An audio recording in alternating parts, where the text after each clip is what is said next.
Shoot, I just closed out the tab that had that graphic because I don't think we had it in the. Grab it on Command Shift T. Command Shift T? Yeah. Does that pull up old tabs? It should. Oh, hey, look at that. What? I never knew that was a hotkey. Shit right there. Oh my God. Gotta remember that. Control Shift T. Control? Well, it's Command. Oh my God. That is so amazing.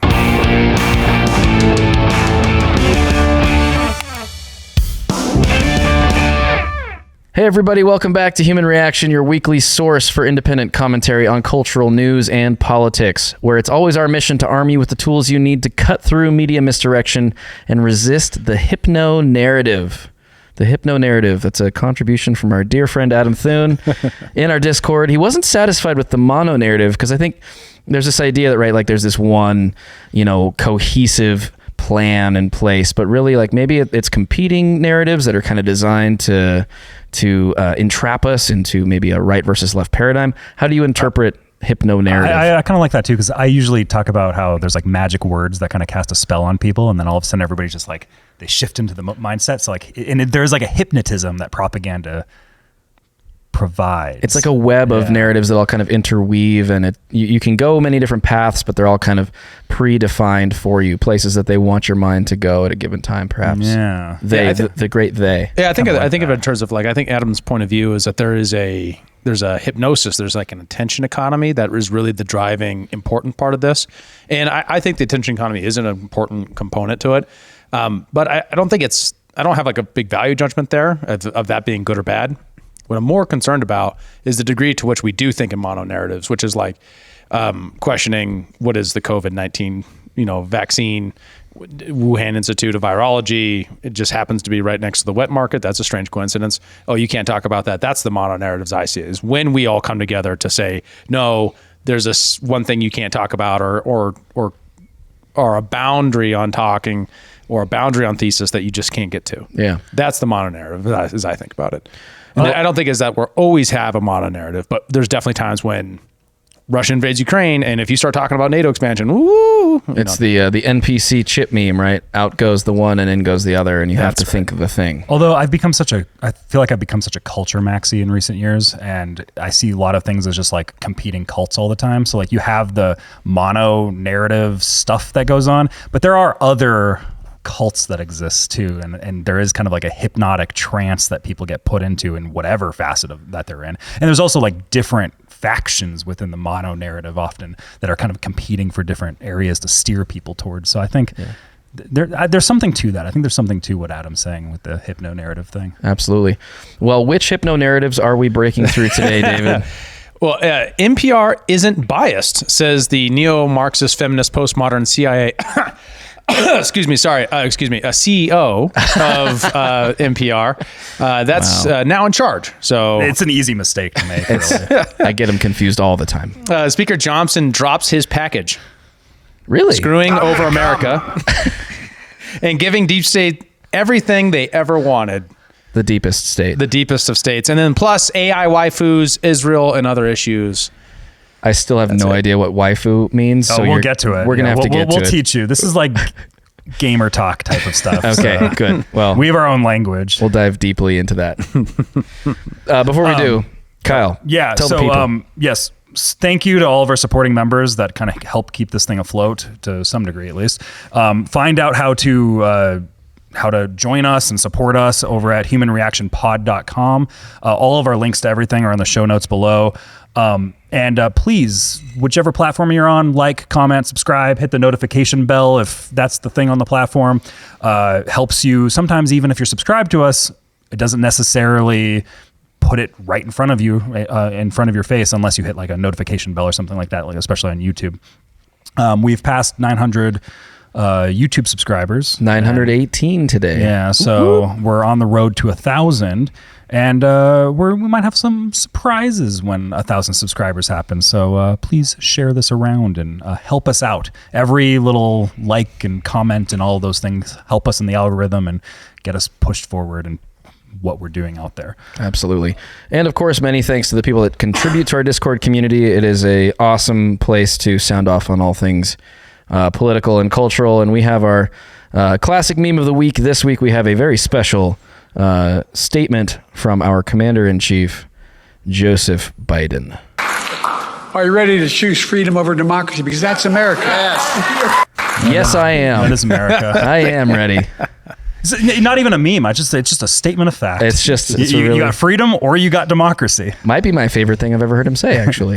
He's pretty based, really. It's actually kind of based. I think he got red pilled. They got his prescriptions mixed up in the White House clinic, and they gave him the red pill by accident. Now he's all super based. Yeah. Well, it just makes me think of Hans Hermann Hoppe. He has a book called Democracy, the God that failed, and he's like an anarchist libertarian type of guy, ANCAP type of that realm. But he makes the argument that things like monarchy are actually preferable to democracy. Like, he doesn't like either, really. But if you're to have one or the other, the incentive structure of monarchy is actually probably much better towards like a freedom oriented kind of idea set for a society. Interesting. So it's kind of an interesting. We'll have to go deeper into that in a different episode, because I feel like I have intrinsic resistance to that idea, but I don't know if this is the place. I don't know. Democracy's working so well these days. Well, I mean, for some people it is. Sure.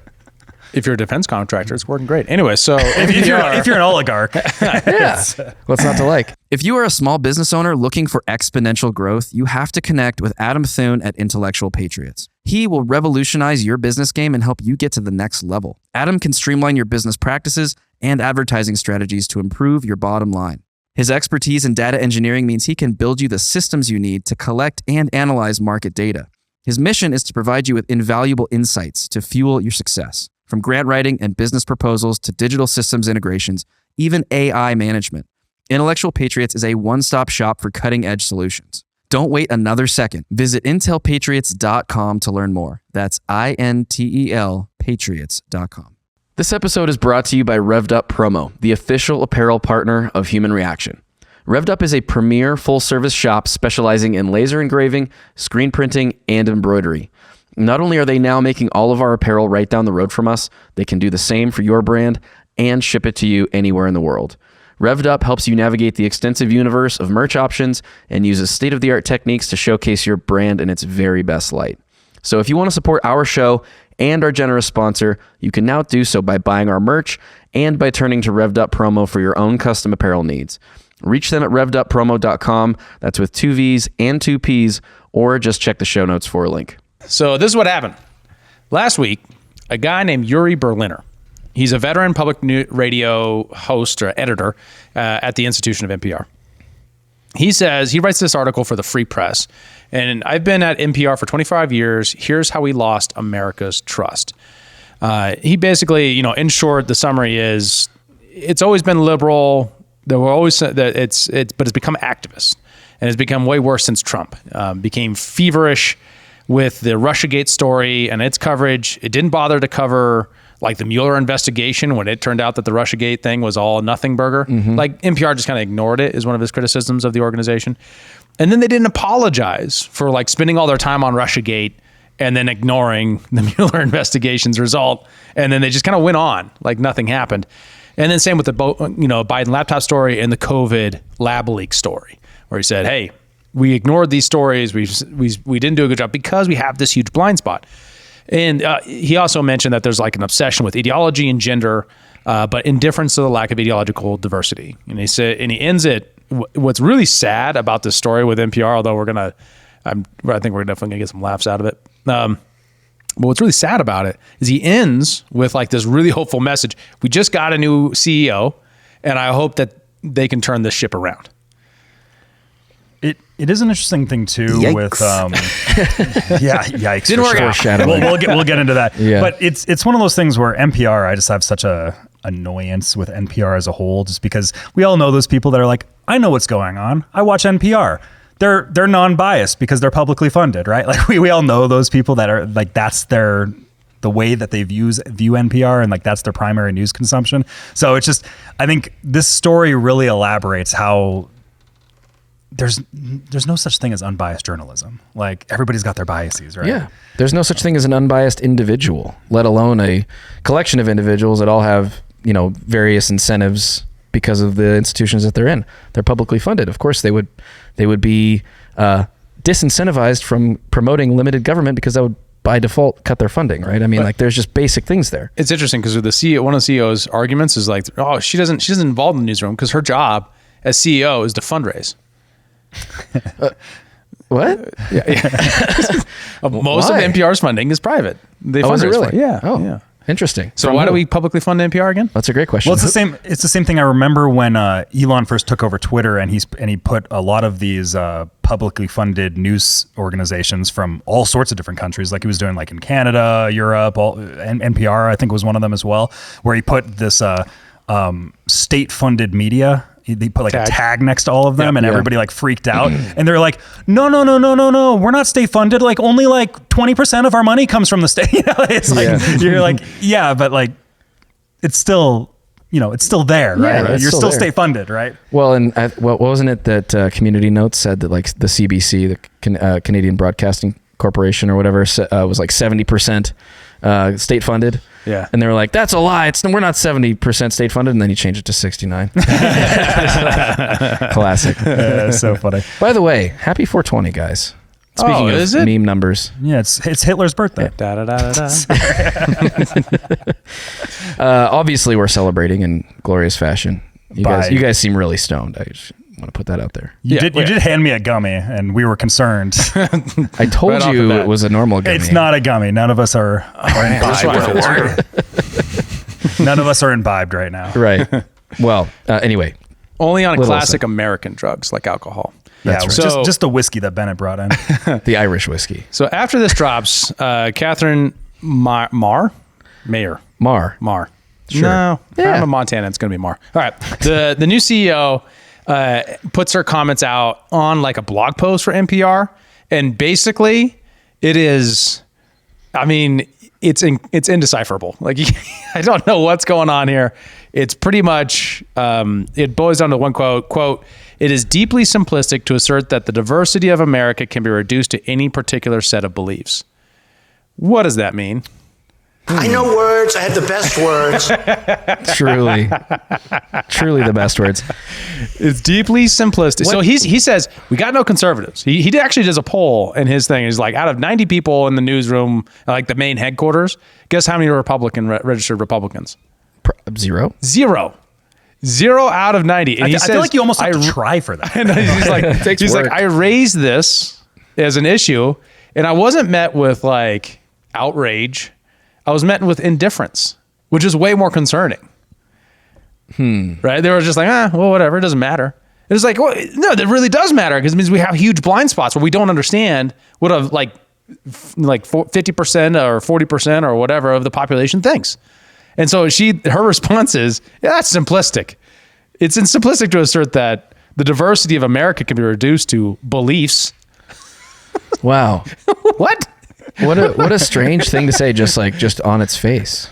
Yeah, especially because her whole career is made about representation of belief sets.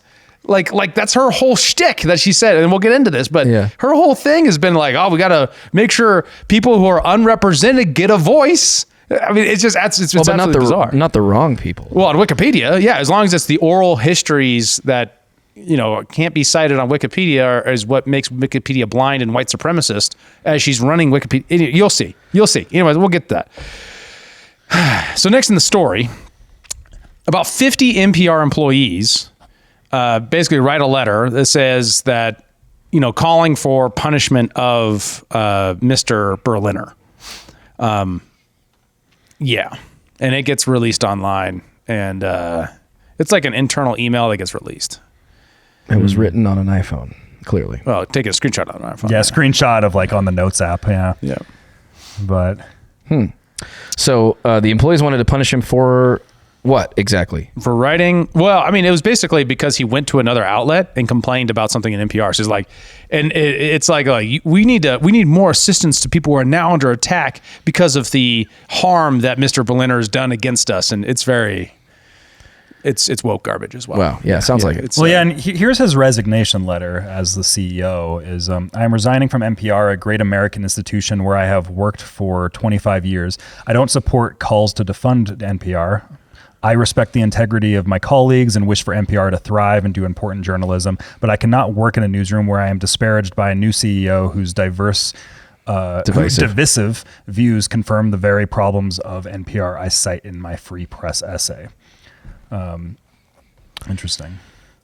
Well, let's get into who this woman is, maybe, shall we? Because I think that helps paint a broader picture of why there might be some subject for concern here. Yeah. Right. Well, I wrote it as the curious philosophy of NPR's new CEO. Curious indeed. Yeah. So we have a bunch of tweets from her, also deleted tweets from her, which is also interesting that she went back and deleted some stuff. But I mean, sure, looting is counterproductive, but it's hard to be mad about protests not prioritizing the private property of a system of oppression founded on treating people's ancestors as private property. So justifying... This was May 31st of 2020. Justifying the Summer of Love and all the looting. The Summer of Love. Isn't that what it's called? It's like 1916 Isn't that what people call it? Oh, 100%. Yeah. But it was obviously tongue-in-cheek, because it was obviously quite the opposite. Yeah. But yes, the Summer of Love, a.k.a. BLM, hashtag 2020. White silence is complicity. If you are white, today is the day to start a conversation in your community. You know, there's just like a lot of like white racial shaming type of stuff that goes on. That's something that you would expect from these types of people, right? Here are some deleted tweets from her. There's the best part of Arizona Get Out the Vote is my Biden grandpa hat. So she went out and helped support Biden. I do wish Hillary wouldn't use the language of boy and girl. It's a racing language for non-binary people. So an interesting criticism of Hillary Clinton. That's back in 2016. Yeah. And she was ahead of the curve, man. Yeah. I'm an unalloyed progressive and supporting Hillary this time around back in 2016. So it shows her political bias, right? Like she's a Democrat toady. But wait, there's more. Now, this is her talking about the First Amendment, which think about it real quick. You're in charge of NPR, a press outlet, formerly the CEO of Wikipedia. And this is how she views the First Amendment. And also that's an important note. Formerly the CEO of Wikipedia, right? That's important. Which you want to think is in some way unbiased. It was once. So yeah. The number one challenge here that we see and is, of course, the First Amendment in the United States is a fairly robust protection of rights. And that is a protection of rights both for platforms, which I actually think is very important, that platforms have those rights to be able to regulate what kind of content they want on their sites.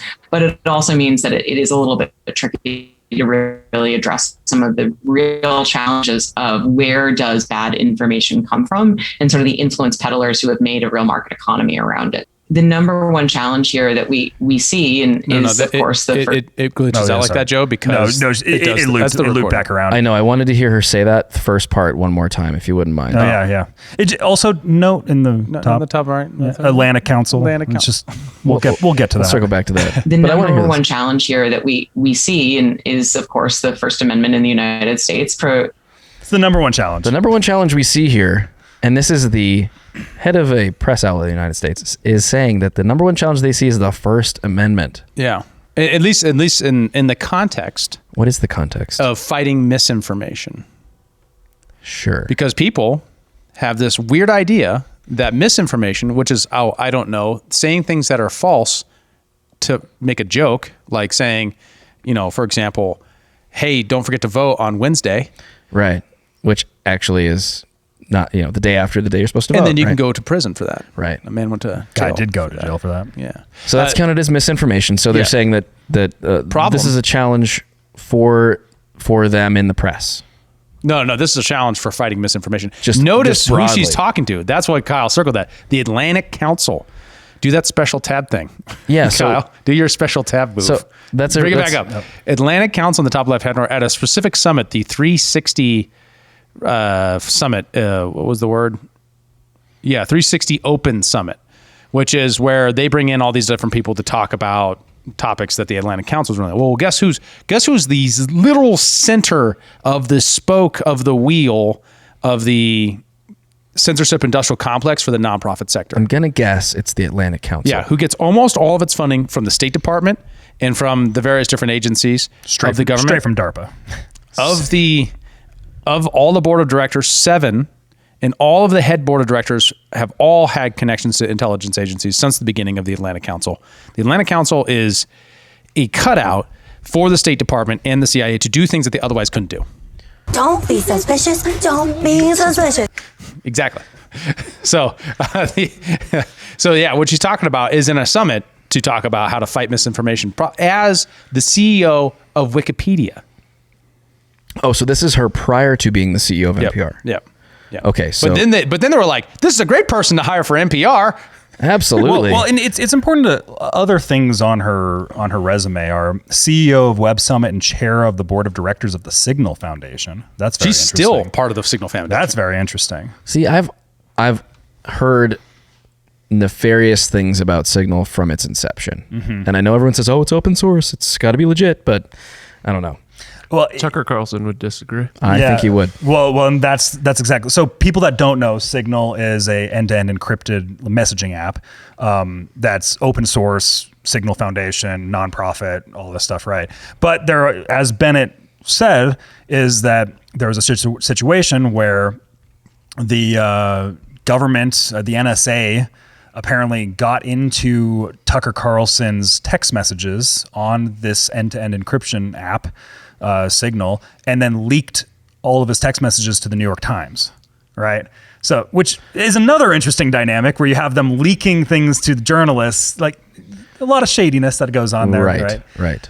And this was all sort of around the time that he was trying to plan his trip to Russia, which he at that time delayed because, his communications had been intercepted and leaked. Well, and that was another thing because then they leaked while he was in Moscow that he was having a conversation with Edward Snowden. Oh, that's right. And he didn't tell anybody that, right? Oh, really? So that's also he interesting. didn't message that to anyone? And Tucker didn't interview him. He just went and had a conversation. He went and had dinner with him in Moscow, I guess, after the Putin interview. But then you have these news outlets reporting that he went and had a conversation with Edward Snowden. How do they know? Yeah. How do they know? It's pretty weird. Super weird. So anyway, she is also the former chief executive officer and executive director for the Wikimedia Foundation, which is the foundation that raises money for Wikipedia and then kind of hosts and then services Wikipedia. We'll kind of come back around to Wikipedia at the end because I do want to talk about that because I do think it's very interesting, like her rise and timing. And then if you've been a longtime user of Wikipedia as an editor or as a person, because I've edited pages on Wikipedia and stuff like that, how much it's changed and how big the policy changes have been to make it way more top down and less bottom up and way more controlled in many ways. And I've mentioned that before a lot of times where when there's major propaganda wars that are happening with you just go in and look at the edits that are happening is like there's like straight up wars that are go on very specific Wikipedia pages and just kind of always interesting to watch that when those But if you notice happen. which ones are closed off and which ones aren't and how they're balanced, it's very interesting. And I actually got some great tweets from a former Wikipedia developer and one of the founders. And then she's a member of the Council on Foreign Relations, was an intern after college. So she graduated college with a degree in Middle Eastern and Islamic Studies in 2005. And then she was going to go into academic human rights work, but then she went to UNICEF and the Council on Foreign Relations. And then went to the National Democratic Institute and the World Bank. And the National Democratic Institute, U.S. taxpayer and Soros funded. Yep. What is that exactly? The National Democratic Institute. Oh, it's like an organization for promoting democracy all over the world, sort of thing. It's another cutout. The Democracy and Freedom Institute for Freedom and Democracy. It's exactly one of those. It's one of Nice. those. It is Nice. exactly what you're thinking. It's an international NGO that is Soros funded and State Department funded. So she just like hopscotched her way through like a who's who of all of the like globalist organizations. She tapped all the things, right? Yeah. It's very interesting. Yeah. She ran the bases. Yeah, and she served on the 2011 policy board for foreign affairs for Hillary Clinton. And then, so she does that. She does these other kind of, small jobs. All of a sudden, CEO of the Wikimedia Foundation, now CEO of, and like she has no tech background whatsoever. Like she doesn't, she's She's a professional fundraiser is what it looks like pretty much for NGOs. Yeah. Wow. What's the way that you said she got the job at Wikimedia? What'd she do? Okay, so one of the explanations of how she got her job at the Wikimedia Foundation was while working at UNICEF, she used a wiki plugin for like some project they were working on, And Wiki has all these different plugins for media hosting and various different things like that to get penetration of Wiki content into different areas.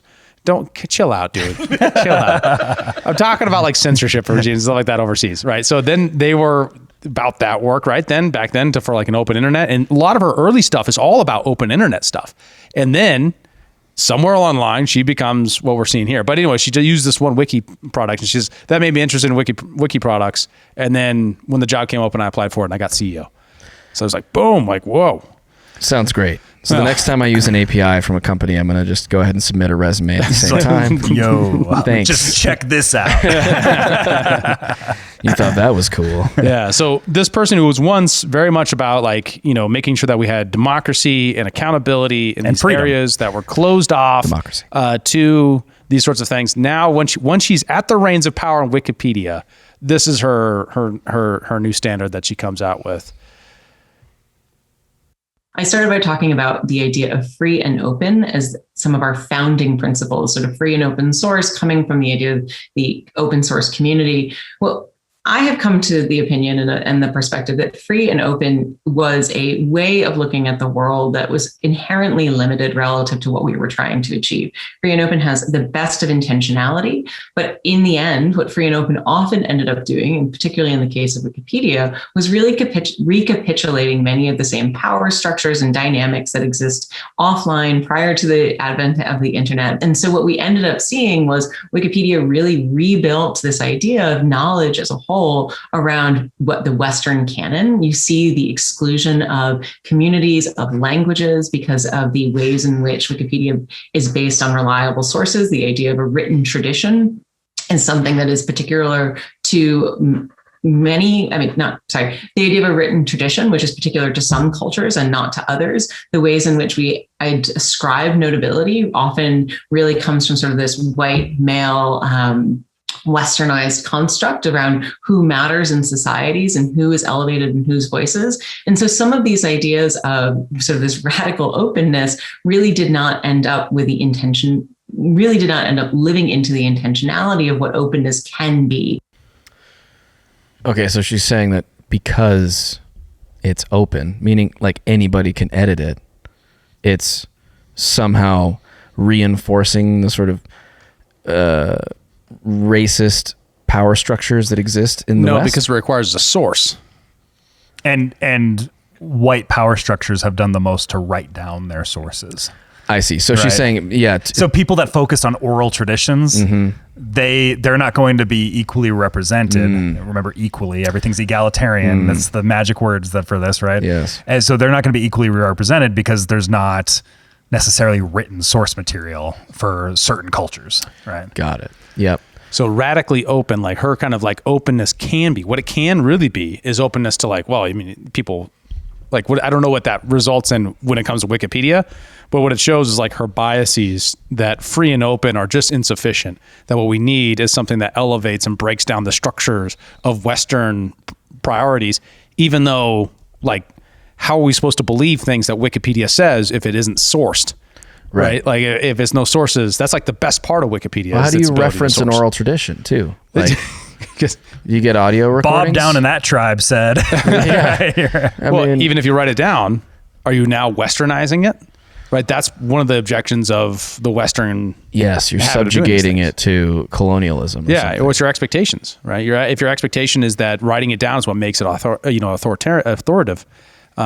Or something like that. Like that isn't even what writing it down should mean. It shouldn't mean it's authoritative, but it means that it's more reliable than someone repeating something that someone else said, that someone else said, that someone else said. Right.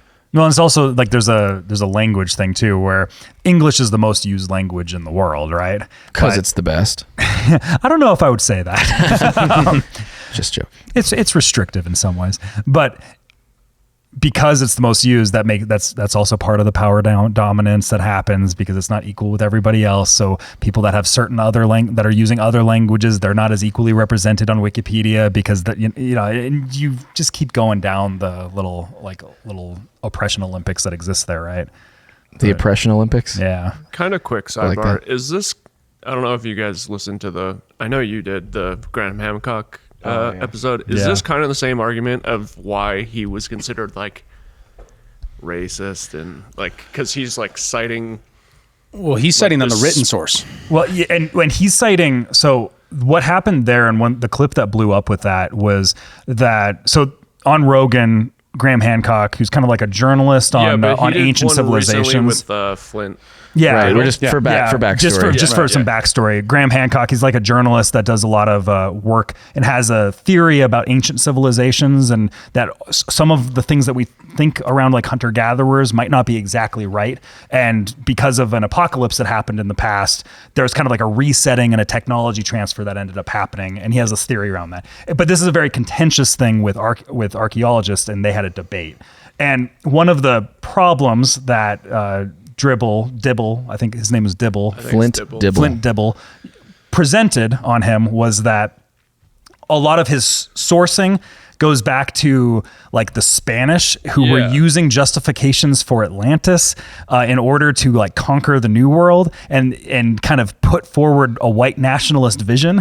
So if you're using their thoughts around like Atlantis, that in itself is promoting white supremacy, and you see how this muddies the waters on conversation. Yeah, so is that basically a similar argument to what she's kind of making? I think it's a similar argument that happens across academia at large, like across multiple fields, and like that is just a very clear example of one of the areas where we can't question the current paradigms because there's like these restrictive social structures that are like, well, there were people that they believed in slavery and we can't use those as sources, right? It's like, they were conquerors and they killed a bunch of people. Believed in slavery. It's very peculiar and especially in the Aztec case, right? Because like Quetzalcoatl, right, is the guy's name, right? So the idea is that Quetzalcoatl shows up and he gives them agriculture and he does all this stuff from the Aztecs and the ancient Aztecs, the precursor to the Aztecs or whatever, when they were a non-big society, and then disappears and then leaves, right? Shows up in a boat and then leaves. And then the question is, does he have white skin? Right. That was the Graham Hancock like controversy, right? I think it's a legitimate like question. Like, well, okay, was that a reinterpretation, like a propaganda campaign from the Spanish? Very possible. Sure. Was it not?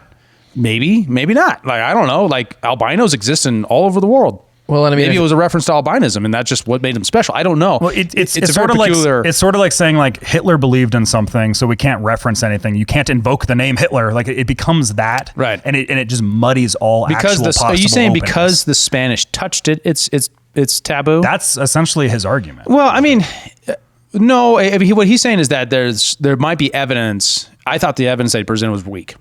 Just looking at the evidence. So I'm not necessarily with him, but he said that there's evidence and there's oral tradition evidence that could mean that this was a propaganda campaign of the Spanish. And you're talking about the evidence that Dibble brought? Yeah, that Quetzalcoatl was white. But the exact allegations that were presented and were used, and he tried. There was a lot of sliminess that happened, and it's hard. We're talking about something without the actual full context here for the audience, but like what ended up happening was when Graham Hancock put out his Netflix documentary, Apocalypse Now, this guy and a lot of this Apocalypse. Or Ancient Apocalypse. Yeah, Apocalypse Now. Yeah, Apocalypse Now is something else, right? It's a movie about Vietnam. Same thing. The search for Atlantis, really. Yeah. But Ancient Apocalypse, you had this guy and a lot of his colleagues. They kind of suggest that Graham Hancock is a white supremacist without actually suggesting it. It was like, well, this source material has this thing and there's kind of this cloudy history about white supremacy. And then you send the mob after him and it's like, Graham Hancock, white supremacist, media journalists, everybody, Graham Hancock, white supremacist. And it becomes this massive thing. And that leads to a cancellation campaign going to Netflix trying to get his show canceled or to get it reclassified as science fiction or to do all these things. And these are the tactics that are used, right? And this is kind of the problem that I think Bennett is like laying out here is like these types of tactics are used to completely muddy any possible conversation or to sustain current models that may or may not be real. Like those models might be outdated. Those models might not be fully the truth.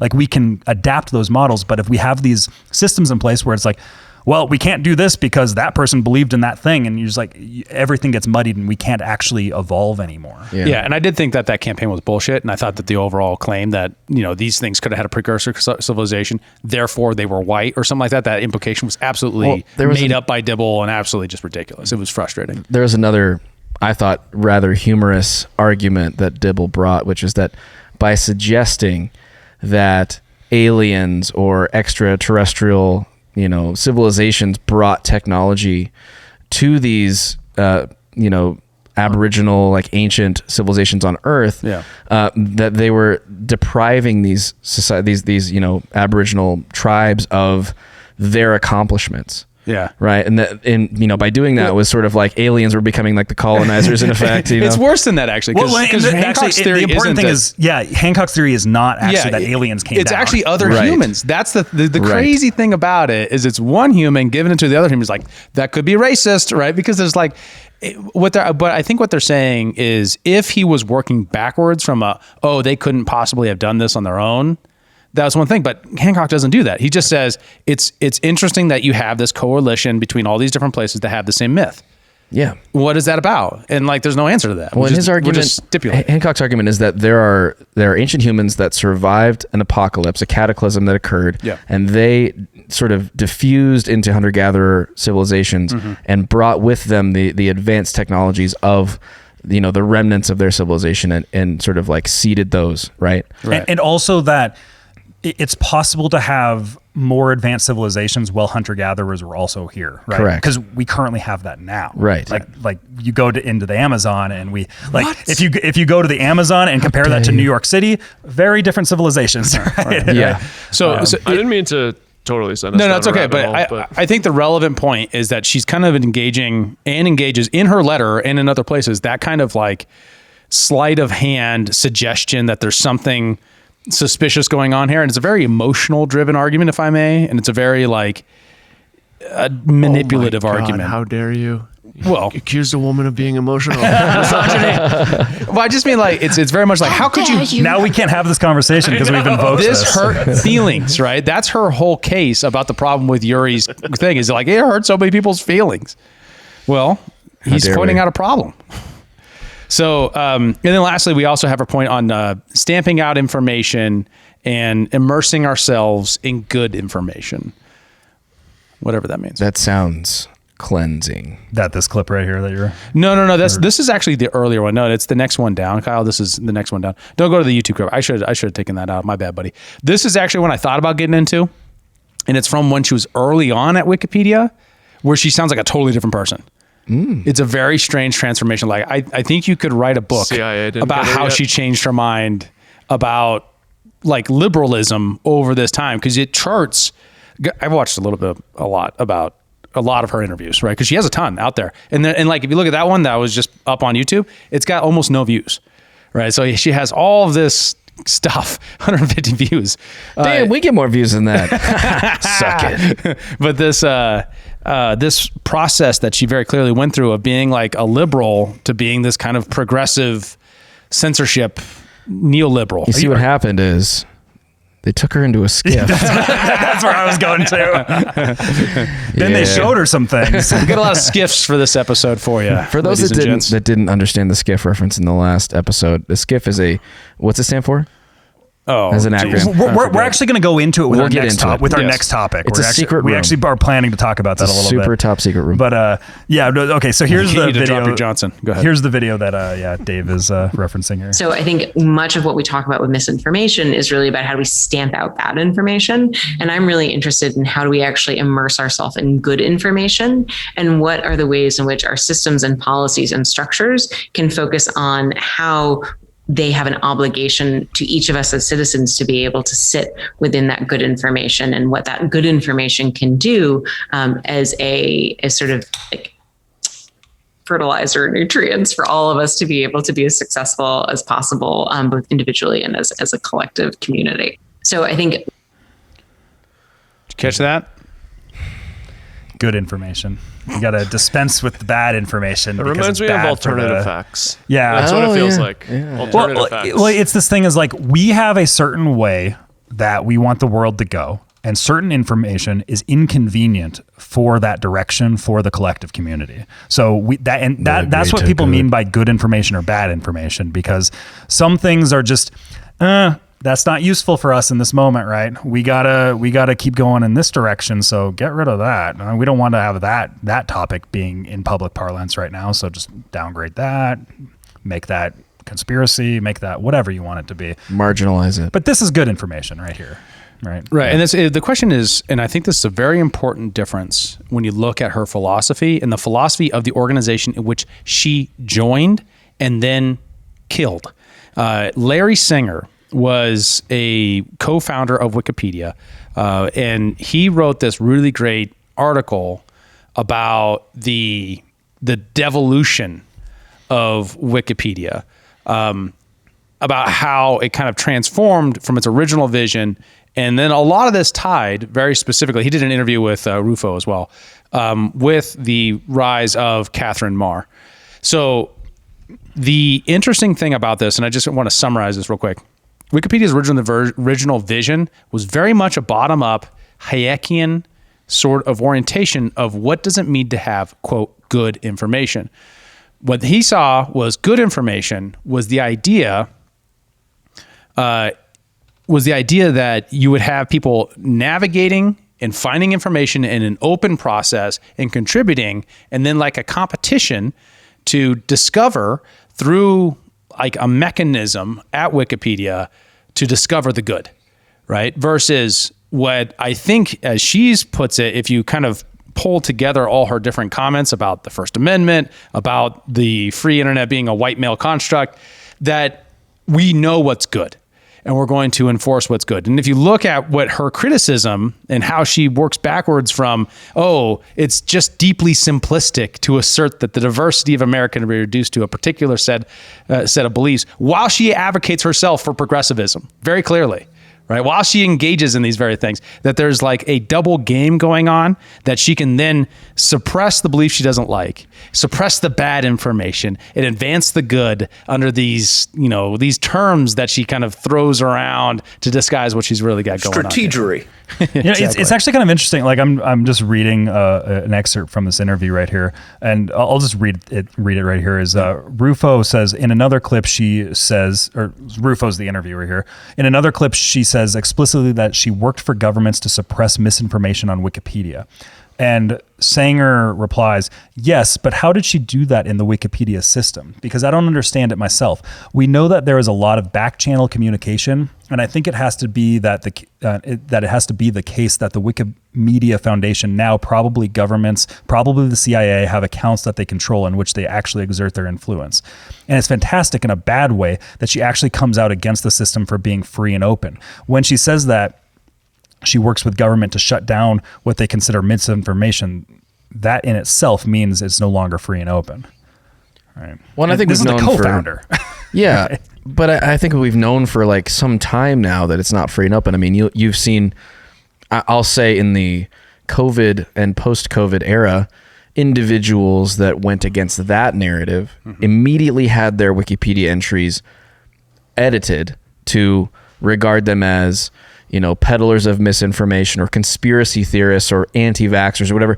You have these like disparaging titles applied to like some very, credentialed scientists and doctors and experts in a variety of fields. I mean, it hasn't been free and open for a long time. It's obviously been controlled, at least in these last 3 to 5 years. Well, I want to add, I'm just sending it into our Discord so I can pull this up because I had it saved on my phone. It's one of those things you say, like, I think we've known for a long time. I don't know how many people have realized that for a long time, though, because I'm looking at, this is just kind of a side story right here. But so with the Trump trial that's going on right now, which we're not really covering today, but it's just interesting. All of the jurors in the trial were asked where they get their information from. And it's just kind of interesting where the funny thing is you have one guy in here. This is going to be the holdout on the Trump trial that says he gets it from Truth Social and X, right? But then you have all these people that are like, look at how big this line is for New York Times. How many of the jurors, this is like one of their primary sources of information. They got good information, right? Those guys. Yeah, right? They're totally not a CIA mouthpiece, right? But like, it's one of those things where I'm like, sometimes we almost exist in our own bubble of like thinking how much people are actually kind of awake to this stuff. But then you realize how many people are actually still just very much getting their stuff in the system. Like the amount of people that I know that are just like, NPR is my news source. It's like, ugh. Yeah. Well, it's most people, right? Because I mean, it is still, as much as it is fading and it is becoming legacy media, it is still sort of more the mainstream safe place to get information. But I'm curious about this. Is there a confounding variable that the trial's taking place in New York, right? Yeah. Right. Yeah. So perhaps it's just that this is sort trial? of like, Yeah, that's New York, right? Pretty sure, yeah. I think I get it confused with the Georgia trial too. And Well, so, I think yeah, they're it's- trying to get it out of Manhattan, but I think it got denied. so obviously like these are New Yorkers who are being surveyed. Right. And so obviously there is that piece. He's from the Northeast. He can do that. He doesn't like New York. I'm from Boston. Fuck New York. You can take it up with him if you have a problem with it. But clearly, like, you know, that might be a factor as well. Not just that they're all like left-wing partisans per se. Yeah, the big thing is just that like NPR is still a very important mouthpiece that exists right now, and that's changing. Like a lot of like the cable news, the old newspapers, those things they're fading, and people are getting their information from podcasts like this, or just podcasts, or like listening to interesting people on Joe Rogan, or you know whatever. Like the shift is happening, but the amount of control that is still had over those entities right now is still pretty staggering. I kind of forget that sometimes, like, because I exist in my own like Twitter bubble, right, where I see what, you know, the algorithm is showing me of like people that are kind of like-minded, but the amount of people that are not like that is a lot, right? Probably, yeah, more so than are. Yeah. Right. Yeah. Yeah, I mean, speaking firsthand, like I coming from the Northeast, I do think I would still have a lot different views if I didn't start listening to you guys. So Hell yeah. Hey, We got one. Well, yeah, you got woken up about like a lot of the COVID stuff. That's when you got like kind of freaked out. That's when by I it. was like, all right, something's off. Yeah. Well, I think that was and we we use the Wall Street Journal and New York Times for our sourcing sometimes too, because they just have a lot of original reporting. Yeah. But that's just true. But their opinions are terrible. And they don't offer very many diverse opinions. That's for sure. They have suffered from the same problems that NPR does, in my opinion, which is they're completely blind to that. Well, and we also reference those sources too, because I think more people who may not be in our silo, our echo chamber, would cite those as reliable sources. So by referencing sources that more people can find in common as, okay, we're going to take this as authoritative. Oftentimes, we're even the New York Times will say. It's more like that. Right? We're reaching as far the other way as we can to say. also just Like even they're forced to admit that this is what's happening. It's Right? also It just becomes establishing that. facts, right? And Well, just sure. establishing the facts of the Hopefully. case. Right. All right. And that's always sometimes difficult to do in reality. This episode is brought to you by our friends at Zesty Beverages. They're on a mission to unf the standard American diet by crafting drinks with fewer calories and more nutrients from real food. Their lineup of delicious offerings now includes Electric Peak Yerba Mate, postbiotic sodas, keto-friendly, ready-to-drink margaritas, and hard teas. Wondering what a postbiotic soda is? Well, head on over to zestybev.com to learn more and find a retailer near you. Once again, check them out online at zestybev.com. That's ZESTYBEV.com. So the facts of the case. Ready for $95 billion put on the credit card of the country? For what? For what? Question. Over $1,300,000,000,300,000,000. Yeah. It's a aid package. You know what this feels like? What? This feels like one of those PBS telethons. What do you mean? Where like they've got the like little like the you know the thermometer, and it's like if we just get another $65 billion for Ukraine, we're gonna be able to send you the 24 VHS box set of the Gettysburg War. You'll get all of Putin's head on a pike. exactly. You'll get never before seen director's cut. Like I feel like this is just like an absolute game show at this point. But, Okay, but, so- but look how happy they all are. They got it passed. Look at Matt Gaetz. He's just like, motherfucker. Okay, Look at okay. happy. Look at all those Ukrainian flags. For those just listening, okay, we're looking at footage, cell phone footage or something from the floor of Congress after this bill got passed, and you've got just dozens, if not hundreds, of tiny Ukrainian hundreds, flags. I believe.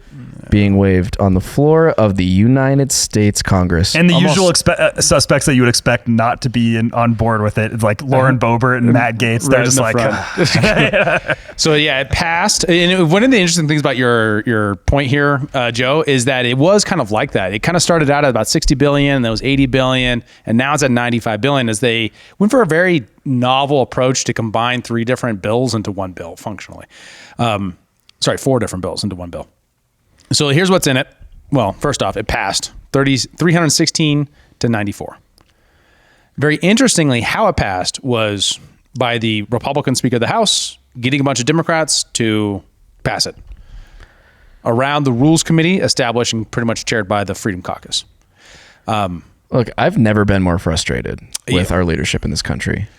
I mean, granted, maybe it's just me. I think it's that way too, Joe, because we spent so much of last year and this year kind of documenting the story of the last speaker and how the fight around him worked and how that happened, and then documenting and kind of explaining to people this dynamic of this cadre of people who are like, no, we can't afford this stuff.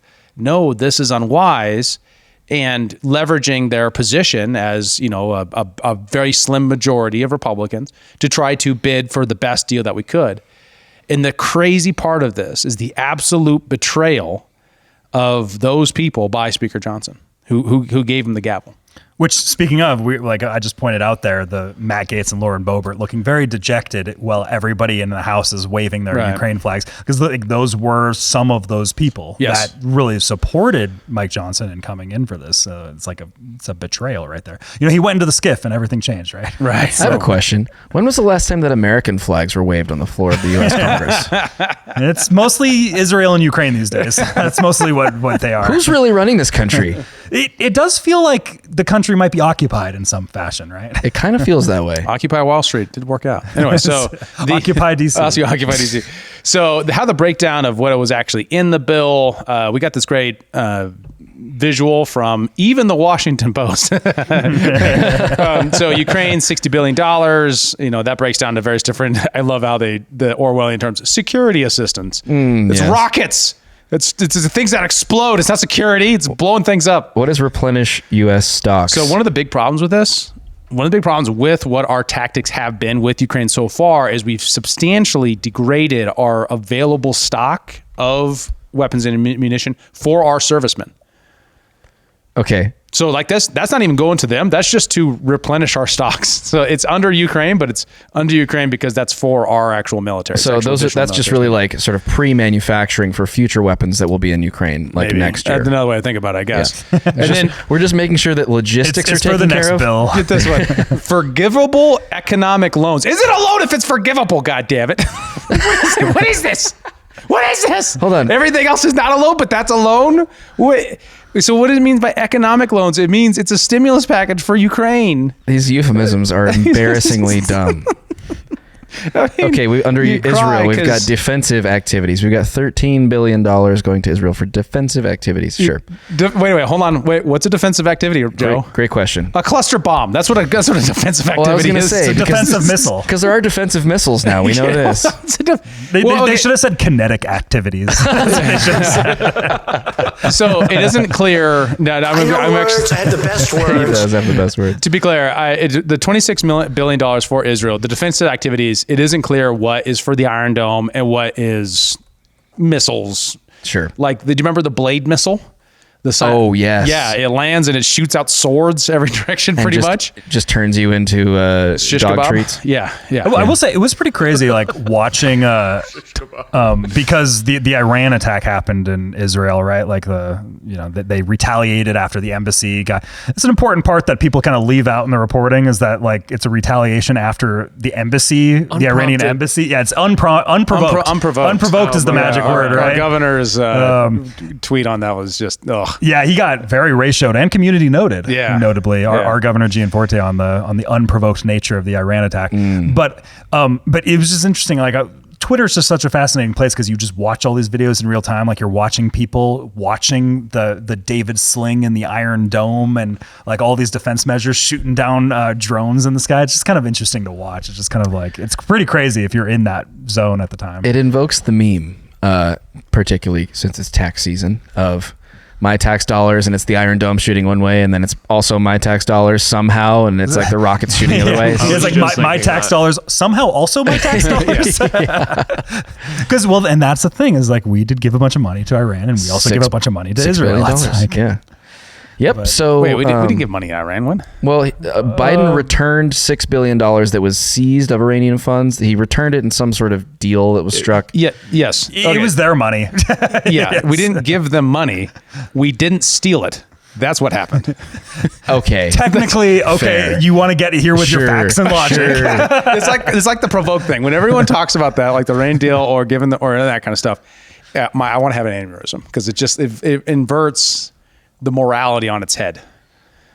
Right. And this is part of the Biden pirate thing, to be clear. That's also part of that, right? Yeah. Remember? Okay, that's a callback. So remember? Yeah, give us a little bit more. So some of our efforts to undermine Iran has been to literally steal their oil tankers. Sure. Right? Or divert them or threaten them. And then additionally to that, we've also do internet's finance espionage, where they try to move money around in different shell companies and stuff like that so they can conduct international commerce. We find them with the NSA and stuff, and then we capture that money. That's the money we're talking about. It's money that they earned by selling it to oil to China or whatever. So the empire, the U.S. So we literally just sort of like took trying it to capture hostage. it. Yeah, we literally took their money hostage and said, "Hey, we'll trade your money, your hostage money, for real hostages, real humans." Okay. All right, fair. Well, it's actually very important that you corrected me on that, because that is an important correction to make, because there is kind of this right-wing narrative that exists, right, of Biden is essentially controlled by Hamas and like all these things, right? But he's also like the most contributed president to be donated to by AIPAC ever, right? You know, and the amount of that's like it's an interesting talking point to use, but it's not actually true. However, wasn't that originally the meme of my tax dollars and somehow also my tax dollars originally about the Hamas rockets and the Iron Dome? Well, because Israel was sort of propping up Hamas as, you know. Yeah, I'm not sure it actually had anything to do with Israel Hamas. Like that's an old meme that's been around for a long time, because like you have all these instances where it's like, oh, this USA backed force and this USA backed force went into conflict with each other. Oh, and, you know, like because we always end up fighting like this CIA force and this CIA fought the DOD back force or the naval intelligence because force they weren't communicating and they were supporting this rebel group and they were supporting this rebel group. Yeah. And, you know, like, so like, I think that's much more just like, that's just how our foreign policy kind of works, is we're kind of supporting everybody. Yeah. Well, that way we always come out on top, right? Genius. Well, nevertheless, our tax dollars are going to some faraway country and exploding is what's happening. So that what you're talking about when it comes to Israel's support of Hamas, that is Qatar money. Because Qatar is kind of like the Iron Bank of the world in a sense. Like they're kind of like that's a Game of Thrones reference. Wow, I was like, wow, they're kind of like the Iron Bank of the region. All right, so $9 billion for humanitarian aid. That's to get enough Democrats on board, because we might not get there at this point. The Democrats are abandoning ship on Israel pretty fast. It's actually pretty crazy. Well, a lot of their constituents are very much on the other side. Right. And I think the public at large seems to be shifting. It's also just the right in a lot of ways is also doing that, which is a surprising dynamic in a lot of ways, if you just think about the last decade. Right. And just so you see it couldn't possibly be $23 billion, because you also have to throw in $3.6 billion and $600 million for general expenses and security assistance. What is the difference between security assistance and defensive activities? Well, that's a great question, Dave, and I'm glad you asked, because it's a very clear difference. And if I can just have the floor for a second, I'll explain that security assistance is assistance that's applied to security measures, right. whereas the defensive activities are actually activities that are more so conducted for defensive measures. So perfect. Hopefully that explains and totally clarified it. Thank you. I'm glad we got that analysis from you. Audience, I don't know where you'd be without us. This is that hard-hitting insight that you can't get anywhere else. HumanReactionPod.com. And so lastly, we got the Indo-Pacific with $8 billion total, $5 billion for deterrence, $2 billion for military financing, and then shipyards. I don't know what the shipyards thing is about, but it's probably for making it more Human difficult. trafficking. Oh yeah, sorry. $300 million for shipyards. Yeah, I think that goes into Ukraine more. Probably making the Indo-Pacific is huge for that sort of thing. That's true. Sorry, David. Sorry. Probably making harbors harder to blockade. That's probably what that's. Anyway, so when I watched do we not care about Taiwan? It's a very. It does show you the way they're thinking about it in terms of geopolitics right now, for sure. You get the highest priority, which is Ukraine. Second priority, Israel.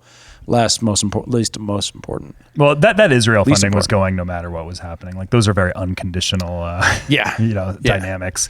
Well, and I should note that I did see a meme, and I'm going to qualify that with the meme asterisk, that showed how much funding Israel has gotten in proportion to every other country in the world in terms of foreign aid from the United States. Instagram? And it's orders of magnitude higher. I mean, it's like 4 or 5 times higher. And the unconditional nature is the important thing of it, is because a lot of times aid is usually associated with some sort of like quid pro quo, right? Where with Israel, it's just like, here you go.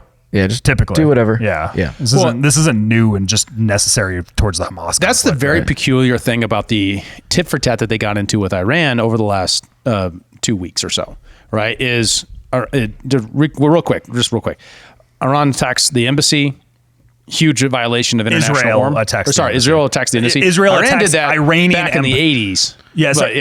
Israel attacks an Iranian embassy in Syria. Yeah, right. Yeah. They do that 2 weeks before this attack. Yes. Well, and then they wait 2 weeks and they say, hey, we're going to attack you. You just wait. We're going to attack you with probably about this amount of weapons, and probably on Tuesday, maybe at 7:00, somewhere around there. It's a saving face. And so then they launched the thing. It all got shot down, almost all by U.S. forces. And Biden says, take the win. Like, that's the reporting. The reporting all says, Biden says, hey, you caused them damage. You killed all these military personnel, these high-level leaders of Iran, and they didn't hurt you at all. So take the win, walk away. And now they apparently, 2 days ago, was it, that there were explosions in Tehran, probably of unmanned aerial weapons being shot down. No one died, apparently. That's the reporting that I read this morning. And we're basically sitting still at the same stalemate. They're shooting down each other's rockets. So what you're saying is, after Biden told Israel to, hey, take the win, they did retaliate again? Yes, they didn't retaliate again, which I was wrong about. I had really thought, okay, Israel's probably going to walk away now, because fighting a 2 or 3-sided war with Hezbollah in the north and then potentially whatever, that could be very difficult. And this could snowball in various nasty ways. Well, what a stupid son of a bitch. What happened was there was a large, I was very wrong, right? I'm the stupid son of a bitch here, because you saw. That was more towards BB. No, I know. But you had Jordan, America, a whole bunch of Arab states also participate in shooting down these drones and rockets.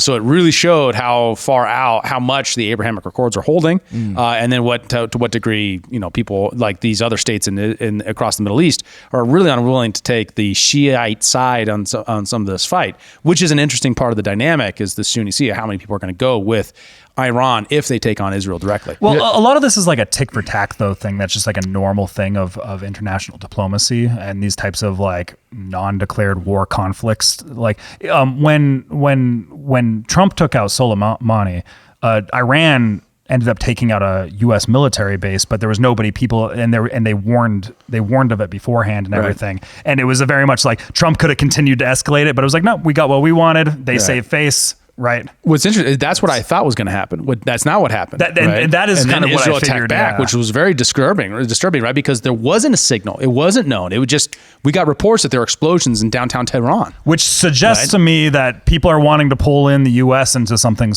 much larger. Also, right now, right? Reports are, as of yesterday, now, I'm not sure how reliable this is. It could be hearsay. But the report is that Israel said, okay, if you don't want me to invade Rafah, if I don't do this thing in Iran, right? How about this? I'm going to, if you we said don't invade Rafah, which is a particular town in Gaza, and we said don't do Iran. And they said we're actually going to do both. Clarify for me. I'm sorry. I kind of. So in the negotiations between the United States and Israel, we have basically said, hey, don't do these two things, and they both said no. We said Israel, don't invade Rafah, and don't bomb Iran. You know, don't do it again. Take the win. And they did both. They're going to do both. At least they're probably going to invade Rafah. That looks like the intelligence that we have so far. And they just bombed Iran again. All of this money, and I was on bringing it back around to the Israel support thing. All of this money has meant that we have no influence over them whatsoever. Well, I was going to say, which is crazy. Well, and that was the thing, is because I believe wasn't this leaked that Biden's had suggested them like, hey, take your law or take your win here and stuff like that. Yeah. So, and this is where you get the Ben Shapiro's of the world that are saying like he's basically controlled by Hamas because he's telling them not to go into Rafah. Like this is just further escalatory elements, here, right? That it doesn't need to be that way. We don't need to be escalating like this, right? Right. Well, but I mean, it's not like there's really any control to be had over it, because who wears the pants in a relationship where the United States gives them X billions of dollars and says, please don't do this and don't do this, and they go and do both of those things. And then we're like, here's more money. Yeah. And now we just gave them great even job, more. actually. We support it. Here's another. We just waved some flags for Ukraine. Do you need us to wave some flags too? 26 million. We'll get some flags. You get $1 billion. Kind of retarded. So in memoriam for Speaker Johnson, let's go back to January when he was based as fuck. This was so long ago. This is pre-Skiff Johnson. Pre-Skiff Johnson. If the best we can get does not solve the problem and not stem the flow, then it will not be acceptable on the House side. And I have said that very clearly from day one. We have to solve the problem. This is not about getting political points for one side or the other. It's about solving the problem that is now a crisis for every community. Every state is a border state now because people are going all across the country. And by the way, when we were at Eagle Pass, we found out that 60 to 70% of the people crossing the border down there are single adult males between the ages of 18 and 40. These are not huddled masses of families seeking asylum. These are individual single males coming into the country for we don't know what. Okay, this is serious business. The facts are alarming, and the American people are sufficiently, I think, alarmed by this, and they want us to make a change. So Republicans and Democrats both should come together and solve it. There's an outcry from Democrat mayors around the country in these so-called sanctuary cities. Speaker, everybody knows we have to fix it. If the best we can get does what he's not talking solve- about is this was the immigration deal in exchange for Ukraine. He says, like, no, the immigration deal in exchange for Ukraine funding won't go because it isn't real immigration reform. And I'm not going to fund Ukraine and then not get the immigration part of it. Now what we have is no immigration deal and Ukraine funding. He just literally, he set a standard. He said, I will not vote for something that does not secure our border if it has Ukraine funding in it. I wish you weren't a liar. Oh, that's not the right way to say that. Sorry. I will not vote for Ukraine funding unless we secure our border first. That's his point. And then he did this week. He just said, never mind. How do you negotiate with that person at that point? Right? It's like in poker, right? What's the analogy in poker, Kyle? Like this guy's bluffed so bad. Like no one's he can't ever be taken seriously at this point. Yeah. Well, now the Tucker thing makes way more sense from those podcast with Rogan, calling him a weak man. Well, yeah, that was the interesting thing. really. I recommend people listen to that Tucker interview on It was Rogan. It was great. a pretty good interview. I've been waiting for this one for months. Yeah, I can't believe it took this long. I know. But yeah, he Tucker goes on this rant on that interview talking about how it's we look at evil in such like a childlike way where it's like there's a lot of like mwahahaha, you know, it's like the evil villain comes in, but really what it is like evil kind of like comes in and goes to weak men that are not willing to stand for what they believe in, and then they become like a conduit of it. Correct. And it's an interesting take on it, and very useful interview to I think listen to. But I think we see that with Speaker. It makes you wonder, like, is he compromised? Right? Like, what is it that would cause someone to have what seems to be such principles and then be taken into the skiff and come out with such different principles, right? Like, what is it that they have? Well, we see this time and time again, where like people. And can we not just get like someone who doesn't diddle kids who doesn't have some shit buried in the backyard? Well, and that was the joke I made last week, where it's just like, I went into the skiff, they showed me those pictures of me with those kids, Exactly. and now It's I have a totally different opinion on this. I don't know what it is, and I don't mean to insinuate. Around the clock sex. It's all. Come on, man. I don't mean to insinuate that Speaker Johnson goes to Epstein's Island. I don't know that. I doubt it highly. And in fact, Of it's course. very strange to believe because of the guy's reputation, who he is, and all that. Just the way he puts his demeanor. But what how? did they do? But how? Right? How did they? Like, how? It's very strange. I think what are the pressures that are in play right here? Like, we're joking about the kid diddling. May or may not be true. I'm not saying it's a terrible not. joke to make. It's a terrible joke to make. 80-20. To be fair. But it's just like, what are the pressures that are in play where you have these people all the time? It's why I'm very pessimistic on just like presidential elections in general, often, but like also very high positions of power, Speaker of Congress, right? Speaker of the House. But I get very pessimistic on like, because the systems around them are so invasive and they have so much control and power, where there comes a point where you're like, it doesn't even necessarily matter if your perfect candidate becomes the guy in the position of power. What are the pressures in play that are going to keep him from being able to get your perfect utopia in place or whatever, right? Or even just like a decent deal. Like, just get one thing that the American people want to be a thing, right? Like border security seems pretty popular amongst Republican voters. It's kind of the you can't pull that off. It's also kind of the fucking role. $100 billion.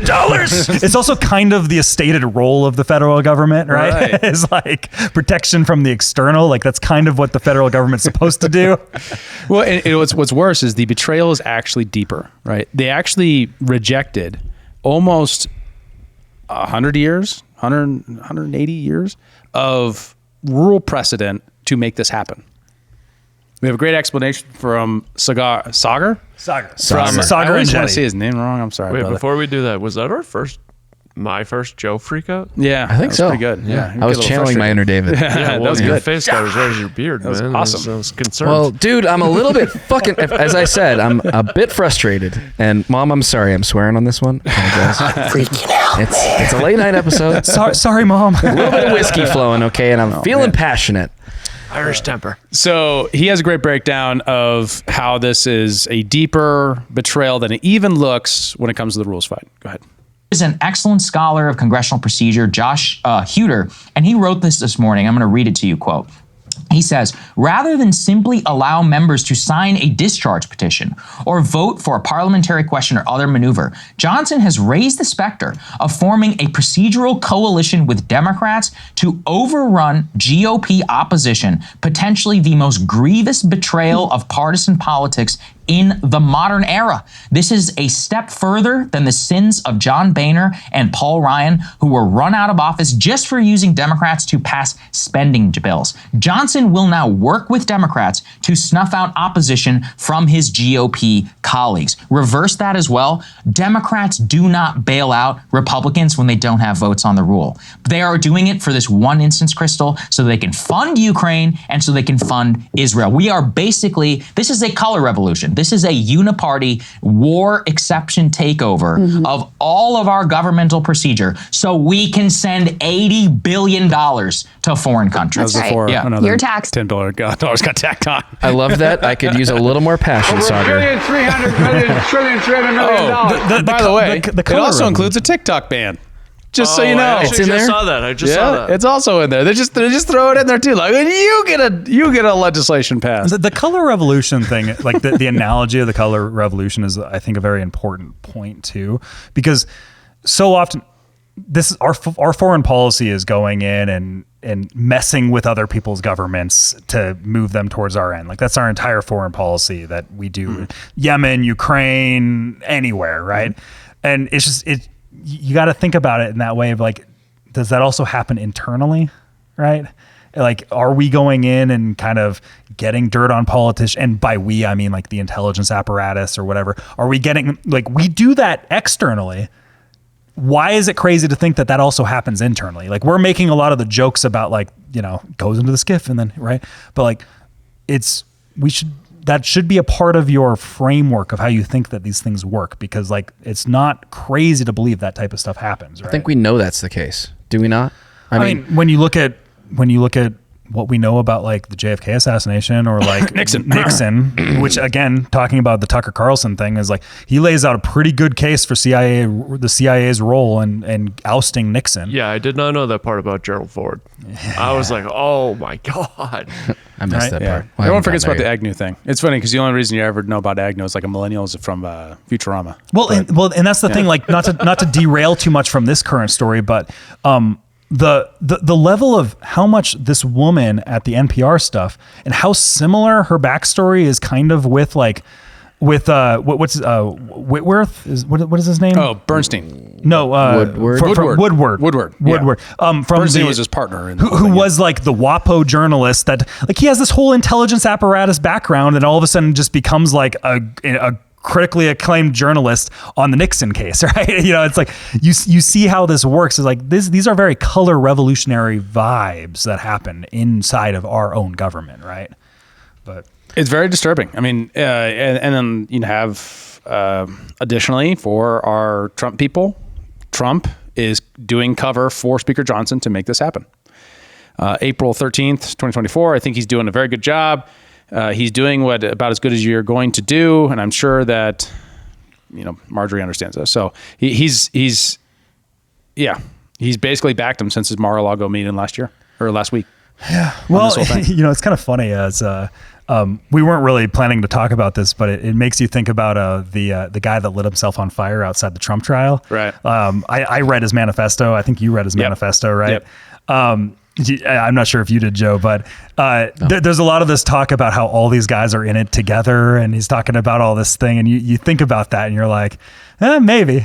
Right. It's very strange, right? Because like, what is how would you get to the place where you could get Trump, who's mostly self-funded, and Speaker Johnson, whose dominant role as Speaker is to raise money for your party to keep the position of Speaker, and then also to try to make the House work?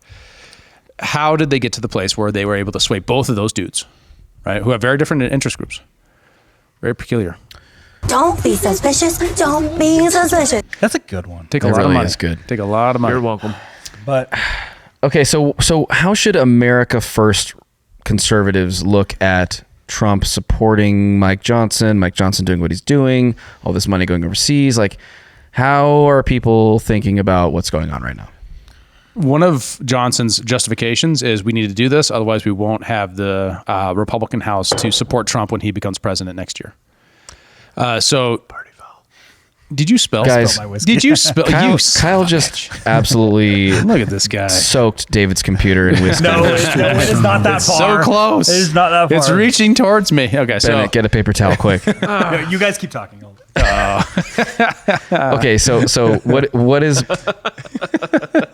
We'll just resume after Kyle gets back from the paper towel. We'll be back right after this message from Patty's Irish Whiskey. Okay, we're back, and I do just want to reiterate: how are America First conservatives thinking about this? What is Mike Johnson's argument to say we need this? Man, his justification is that the only way to get keep Republicans in is if we pass this. Why? Ask yourself that. Ask yourself, why is it that he feels that the American people who don't support Ukraine, there's no reason to believe they do, are going to vote people out of office for this? I don't know. It doesn't seem to make a lot of sense. It seems like I don't understand it. I hesitate to use this word because I think it's overused. It seems a little bit like gaslighting. Yeah. Where he's kind of trying to make people think, oh, well, you would vote us out if we didn't give money to Ukraine, right? Mm-hmm. Wouldn't you? Yeah. Yeah. Doesn't it? That's a good point. Sounds like he doesn't seem like he has the support of just the general conservative base anymore after the last few months. So, I mean, after FISA and then after this, I'm not sure how much his gaslighting is. I mean, Massey has called for him to resign, right? Yeah. And he hasn't been one of the guys really pushing on that so far. More to the point of the presidential election, how are America First conservatives thinking about what Johnson is doing, but why Trump is supporting it? Like, why is Trump still supporting Johnson? Trump rhetorically has been pretty not on board with the Ukraine stuff as a whole. So I don't think this necessarily affects Trump. So he's sort of just maybe generally supporting Mike Johnson, saying, yeah, he's doing a good job. He supports his package, though. Yeah. Wow. No, he does. But the thing is, rhetorically, in the American public's eyes, he does. He's not associated with it, right? And largely, America First is very skeptical of Ukraine, rightfully so. And because after Trump really came out and started clearly articulating what's wrong with it. And then he does have some truth socials you can look to that indicate that he is still very skeptical, and he just thinks this is just what we have to. His justification is this is just what we have to do because Biden screwed everything up, and we're just trying to do our best to cover up for Biden's mistakes. Yeah, Trump's role in this to me almost seems like it's much more just like my faction will we continue to coalesce our factions kind of together until he can get to power, right? Yeah, that's the point. That seems to be okay. So he's trying motivation, to hold these guys together until he gets to the presidency. Let's have a unified party regardless at this moment until the end of the election. Whether or not that actually works, right? Because there's a whole bunch of people who are probably today being like, I feel betrayed, right? And then whether or not that is a good strategy, right? Because or worth the cost. It depends on where you sit, right? If you sit from the very high level picture of, Republicans can control and wind all this stuff back in the long run, that's better than a Democrat who can control, like better than Biden doing this for another 4 years. I could see that. But in the meantime, did you guys watch the video of people with Down syndrome being put into service in Ukraine? Yes. Oh, yeah. And the guy was getting bullied by all the the other soldiers, right? Yeah, it's a tough look. It's fucked. Well, an entire generation has basically been obliterated. They're now down to middle-aged people with developmental disabilities. I mean, it's real, and and this is just going to perpetuate that. So it would be worse if Biden's in office. I agree. So I don't know what the answer is for those folks. That's kind of the thing here is and also if there's a massive push for Johnson to resign in this moment, what does that also mean for the Trump campaign? Like narratively speaking, just if we're talking about just campaign politics, if there's a massive disruption that's happening within the Republican Party because everybody's splintered on this, what does that end up meaning for the actual electoral politics down the road? Because everybody's going to be looking at it. So Trump needs a unified party in this moment for the next 6, 7, 8 months, however long it takes until we are at November, right? 5 months, brother. 5 months. I don't know. Wait, November is what is that? 6 months away? Is that 5 months away? I feel like we should have an election counter. It's 7 months away. Everyone. It's late, buddy. I'm tired. It feels like the responsible thing to do for a political adjacent show is to have a election countdown. Oh God, I hate those so much. Decision 2024. Oh God. Well, dude, we don't even know if we're gonna have a studio next week. Wow, way to just put that out in there in the open. I guess now that's a real thing. Hey, look, we might have to move out of where we're at. So if you haven't yet subscribed, go ahead and do that. And if you're not a member and you want to support us and help us find a new place to do the show, potentially, we do appreciate that too. Please, thank you. All right, so of course we've already alluded to this quite a bit, but he is still doing the skiff thing, and I just feel like we need to document this for posterity, just so that we can all see, compared to where he was at last January, where he is at today. Your job. Why are you willing to risk losing your job over this Ukraine? It's a very quiet. Why are you willing to risk losing your job? Yeah, That's what she asked. No, she's just very quiet. He'll be loud here in a second. Listen. My philosophy is you do the right thing and you let the chips fall where they may. If I operated out of fear over a motion to vacate, I would never be able to do my job. Look, history judges us for what we do. This is a critical time right now, a critical time on the world stage.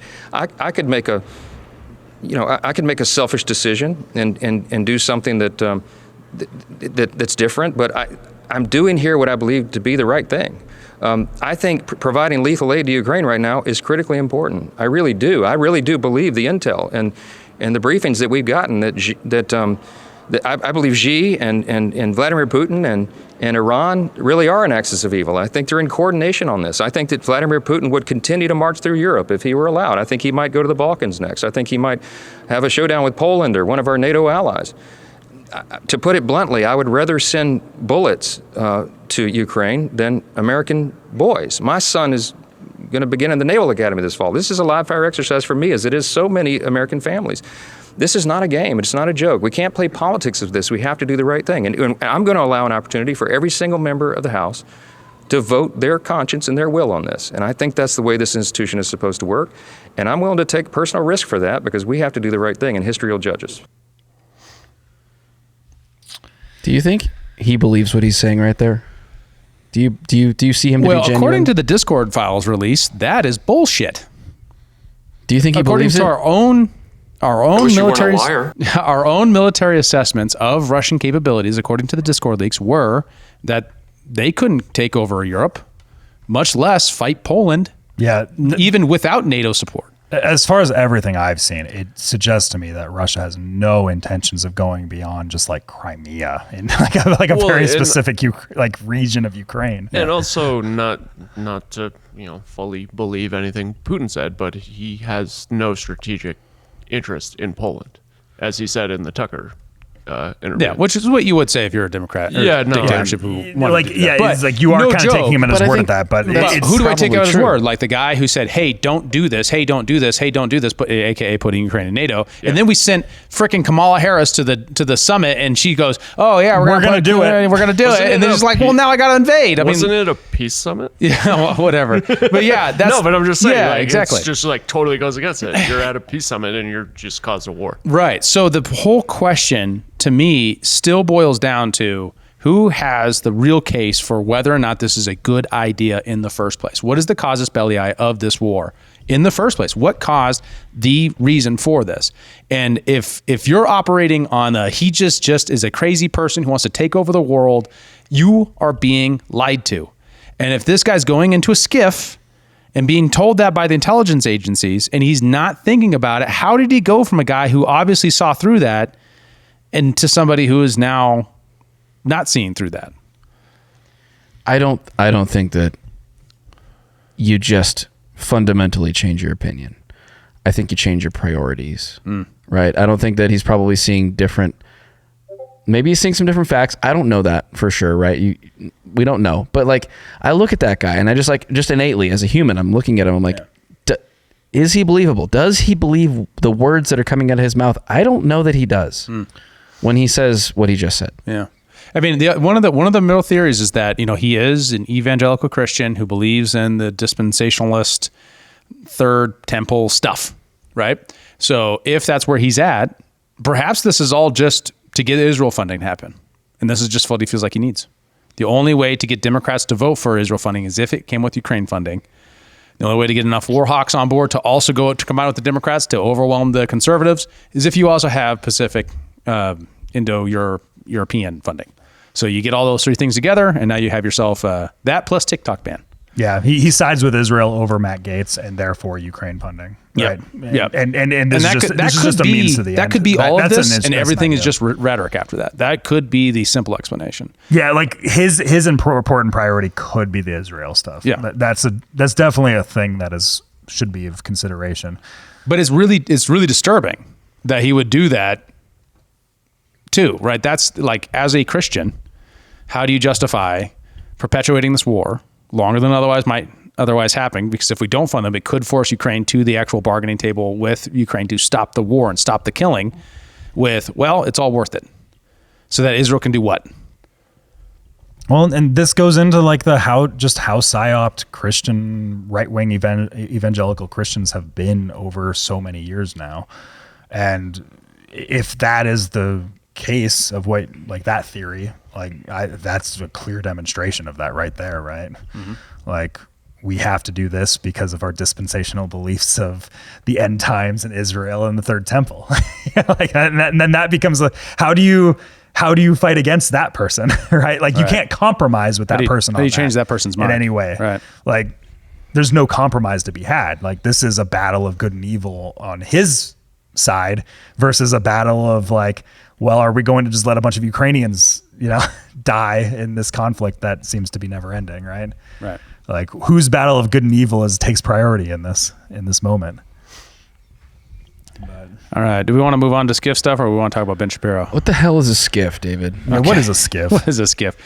All right. So there are thousands of SCIFs in Washington and all over the place. Several presidents, including Hillary Clinton when she was Secretary of State, as well as Donald Trump at like 3 different locations, have these places put in. So if you go up at WAPO, this like little visual actually really shows it pretty well. It's a very specific set of design specifications for a building, a floor, or even just like a little metal container. Man, we got to get you a subscription. I got to get you my login.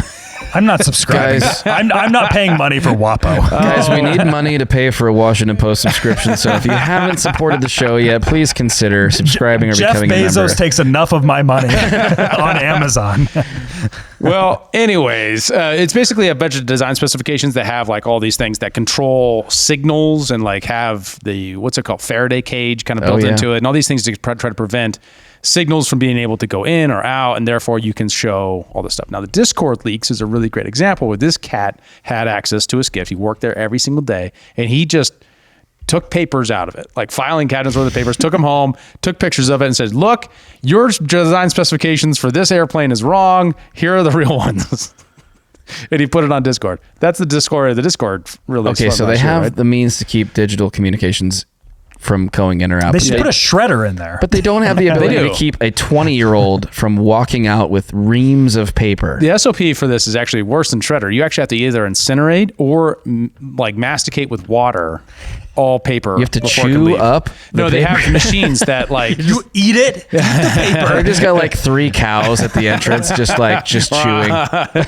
Goats. There's just a goat. There's just a SCIF goat. The SCIF is in a barn. It's protocol, okay? Yeah, right. We don't write the rules. Yeah. So anyways, the SCIF system is very interesting, right? So they created this system basically to increase the security of the American intelligence state, right? So if you remember the UAP stuff from earlier, yeah. Right? So what that guy kept on saying, and I don't know what happened to that cat, I can't remember his name right now, but he kept on saying, yeah, I can tell you that in a SCIF. Greer. Yeah, David Greer. But over and over again in testimony, he would say, I can say that. Grush, thank you. David Grush. Greer is somebody else. Stephen Greer. Yeah, I don't know. David Grush. He's a disclosure project. Anyways, continue.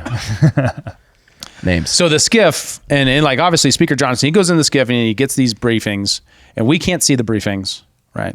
If you go in with David Grush, he can now tell you where the bodies of the aliens are and what their morphology looks like. Your mom's basement. What? Your mom's basement. Sorry. It's just a bad joke. Go f yourself. Cut that out, Bennett. Cut that out. Nope. All right. Okay. Tried to make it your mom joke. It just didn't land. It was I'm just sorry. a little too left field. What a stupid son. Yeah. It's fine. I'm kinda retarded. The question is like, so we kind of create this whole system of SCIFs so that we can control this. Now, one of the things that happen is that then at that point, once you go into the SCIF and what you learn there, even if it's the lowest standard of classified, you can't talk about it without incurring legal penalties, even if you're a congressman. So one of the reasons why a lot of congressmen, so this guy's going around saying, oh, none of these other congressmen go into SCIFs, right? They don't see the legal briefings like I do. You know why they don't?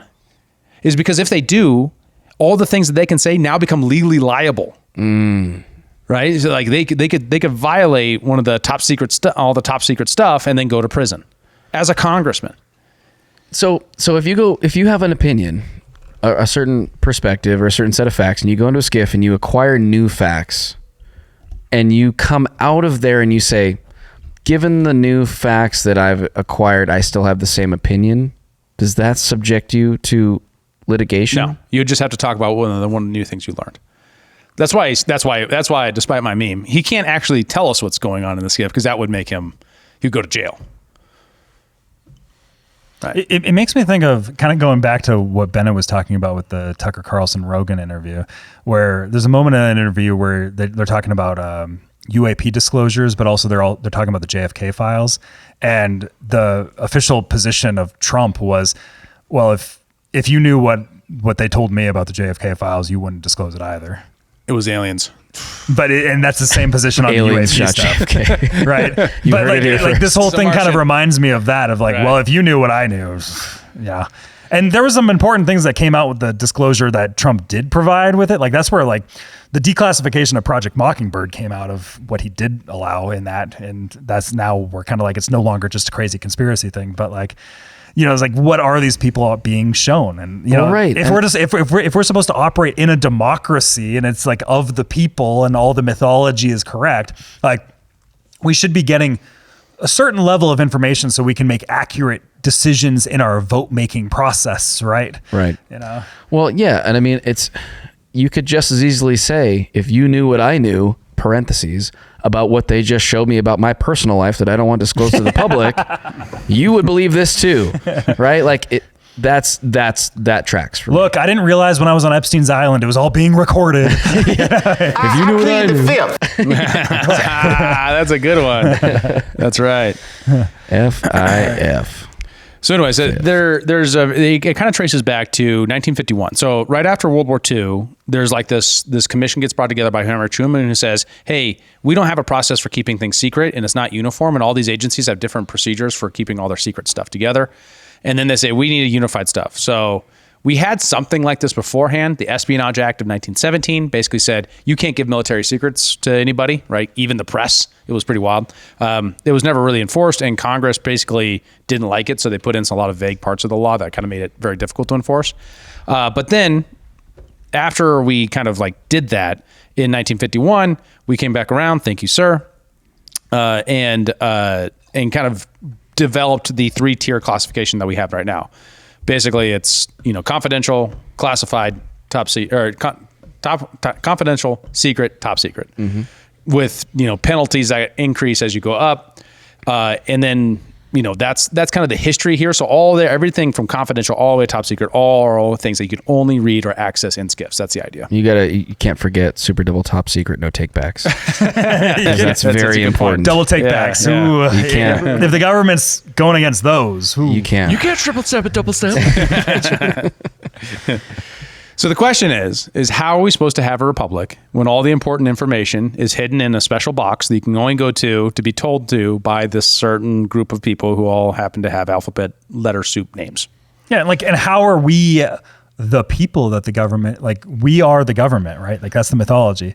How are we supposed to make accurate decisions in our voting practices if we can't have the information or even just be told why we can't have the information, like why is this classified file not being presented to us even though it goes against like federal laws on it's supposed to be declassified after 50 years and everybody's dead, right? You can look at the big ones, right? You could look at things like the JFK assassinations. You could look at things like the redacted things of the 9/11 Commission, right? So many things that you could look at, but it's actually way worse than that. 50 to 90 million documents produced by the federal government are classified every year. Sorry, say that number again? 50 to 90 million. Now, that's a really wide range every year. Yeah, there's billions of documents that we're not allowed to see. Think about that for a minute. The U.S. government is so large. You don't have any employees who work in the U.S. government? 12 million. Did Langley teach you that? 12 billion? Oh, yeah, they said that in the... they said that in the... So thing. it's 2 million and then 10 million like contractors. So 12 million. Yeah, that's a lot of people, right? Producing mostly classified, at least confidential documents, right? We're lucky to have one of our own. I plead the fifth. Right. Yeah, we know. So for example, like Obama visited Hawaii, right? His travel itinerary would, before he leaves, would be secret. And then when he would get there and leave, it would go down to like confidential. Does that make sense? But it would never become public. That's silly, right? Well, that one I got. Why would you get that? Well, for like a person like Obama, isn't that more like the Secret Service? Like they don't want to put his itinerary out. Security in the moment makes sense. I think Joe means after the fact. Yes. Yeah, I think everyone understands why it'd be secret before. Beforehand, I was like, why would it be public No. beforehand? Yeah, that makes sense not to disclose to the public for security reasons, like travel. I just you're going to be traveling to this place in 2 weeks, right? But he should, in theory, be a public servant. So at the end of a month or something like that, when there's no security risk to the president, I think it's reasonable to to say, yes, he went to these dozen places while he was there. No, it's I this totally, business and that business. I just misunderstood your what you taxpayer were saying. dollars were spent on this thing. Right? My taxpayer dollars are in the gas tank of Air Force One, putting him on that island. I want to know like where he went and why he went there. Here's a travel expense for it. Yeah, it's like if I'm an investor in a company, I want to know how that company is spending their money. So like, where's he going and why is he going there? Like these are reasonable things. Sweet summer child. I know. This is an of mice and men meme where I'm Lenny and I'm over here like, what are we gonna do today, George? Just like kaboosh. That's me. Spoiler to one of the greatest books ever written. If you haven't read it by now, you deserve the spoiler. So yourself. Yeah, there was a great little segment from the Tucker Carlson interview, which we keep talking about because you got to go check out Joe Rogan, Tucker Carlson about classification, this sort of thing, and we can get into that real quick. It's on the files there, Kyle. Yeah, I'm pulling it up. Sorry to drop that on you. Yeah, and our boy Liam clipped this for us, so it's great. Shout out to Liam. Get into it at great length, but they're still classifying documents 61 years later. Both Trump and Joe Biden have, in violation of my read of federal law, kept those documents secret. There's no living person connected to the Kennedy assassination. It was a couple generations ago. There's no one person whose secrets are being protected. It's an institution, or maybe countries. There may have been countries involved too. I mean, I don't know the answer, but there's clearly something worth protecting. And I know that when I spoke to someone who'd seen the documents, 2 years ago, and I got one fact out of him, which is yes, the CIA was involved. And by CIA is a huge organization, but James Jesus Angleton, the head of the operations directorate, had knowledge of this, which I think is well known. But that's the view of someone who saw the documents. So I thought that was news. So I went on TV and said that. The next day, I'll never forget it, I went quail hunting, and I was driving back, and I got a phone call from Mike Pompeo's lawyer. Mike Pompeo was the Secretary of State, but before then, he was the director of the CIA. And in that position, he plotted the murder of Julian Assange. So he's a criminal as far as I'm concerned. But so you know some notes. We could jump ahead to 250 because he does go on kind of a long detour about Mike Pompeo, which is very relevant. Yeah, but that's super. I think it is important because what he does go into like this next minute that we're going to skip over here is just saying that he is kind of like this pillar in Republican politics. Mike Pompeo. He goes to all the events and he goes to all these things and everybody's supposed to kind of worship him and praise him. And it's just like an important fact to know about Pompeo. What he's talking about right there is like he did plot like the murder of Julian Assange. Like who was a journalist. He was a journalist and currently being held without charges and all this stuff. Yeah, in Britain, awaiting extradition. But to 251. All right, so no joke, Mike Pompeo, bad dude, and hopefully he has never gotten access to the White House again. But Trump loves him. This will tell us a lot of. Well, he did betray Trump, which is important to note. But it will tell us a lot about the Trump administration if Mike Pompeo ends up in the administration. Yeah, that will tell us a lot. It'd be too late by then. Data point. Yeah. People don't say that because they're worried about getting punished. They're worried about someone putting kiddie porn on their computer. Right. Members of Congress are terrified of the intel agencies. I'm not guessing at that. They've told me that, including people on the Intel Committee, including people who run the Intel Committee, the people whose job it is to oversee and keep in line these enormous secretive agencies whose budgets we can't even know. They're black budgets. They're the parents. The agencies are the children. They're afraid of the agencies. That's not compatible with democracy. Cut that. Democracy is a really simple system, even representative democracy like ours. The people rule. They do so through elections. They express their preference through voting. They send their people to the capital city to run the government on their behalf. Whenever you have unelected people who are not accountable to anyone making the biggest decisions, you don't have a democracy. You have something else, another system. I would call it a tyranny or whatever you want to call it. It's not a democracy. So that's like super obvious. It's playing out in front of everyone and no one cares and no one does anything about it. And I think the reason is because they're threatened. And if you look at the committee chairmen who allow this shit to happen year after year, they're all, and I don't know, people say, oh, they're compromised, they're being blackmailed, or whatever. I don't have evidence of that, but I know them. And they all have things to hide. I know that for a fact. And so it's not a stretch of imagination to imagine that, some committee chairman who's allowing warrantless spying on Americans to continue or whatever abuse they're allowing, knowing fully or hiding the truth about UAPs, ignoring the UAP Disclosure Act of 2023. Like, why are they doing that? It's not impossible to imagine that some guy with a drinking problem or a weird sex life, and that's very common up there. That's why they're doing it. Because they don't want to be exposed. I don't have evidence of that. I don't have proof of that. Right. But that's not a crazy thing to assume that could be happening. And I said to somebody, a very powerful person the other day in a conversation in my kitchen, an elected official holds a really senior position, a very famous person. I was going crazy. I was so mad about all this stuff and about the warrantless spying and about the funding for these insane wars. And I said to the guy who serves in one of the legislative bodies, I got so mad my dogs were afraid. They're like, well, why are you yelling? Because I don't yell at home. But I was like, all these people are controlled. They're all, got weird sex lives and all these things are hiding and they're being blackmailed by the intel agencies. And he said, and I'm quoting, I know. I was like, okay, so at this point we're just sort of admitting that's real? Like, why do we allow that to continue? The having people compromise thing, God, that's an old story. It's the oldest story. But I'm just saying. Think about it. It's the theme of this show. That's why I freaked out just half an hour ago. Yeah. I'm freaking out, man.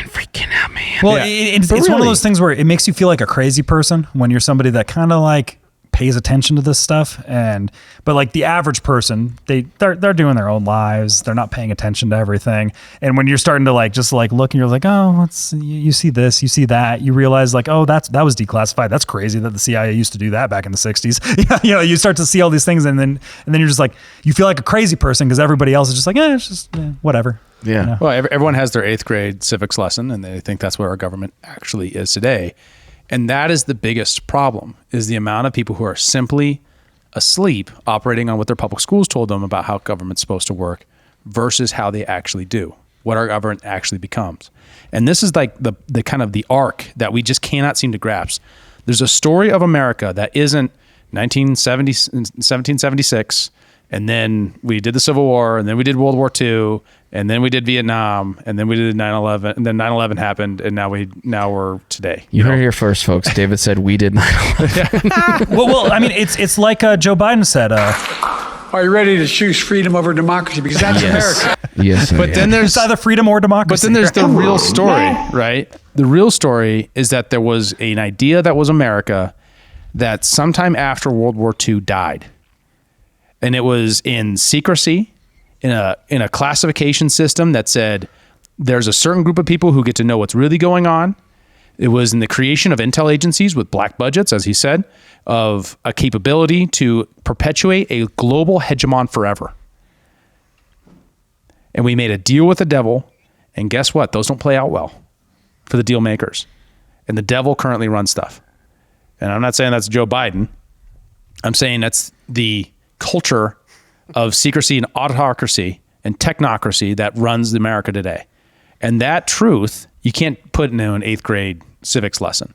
You gotta as an adult realize it, because your public school is never going to tell you that.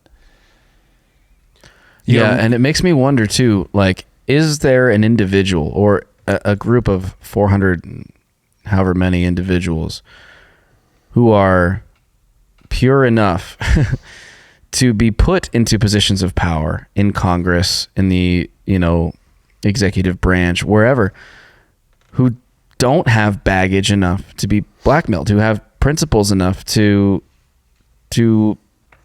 be willing to, stand up and do something real for this country? Or is everyone just so sort of like narcissistic or like self-conscious of like the weird thing in their life that they're not proud of, that we're all capable of being blackmailed for something? Look what they did to Kavanaugh, right? And that wasn't a CIA agent. That was just Democrats with Google, right? They just made shit up.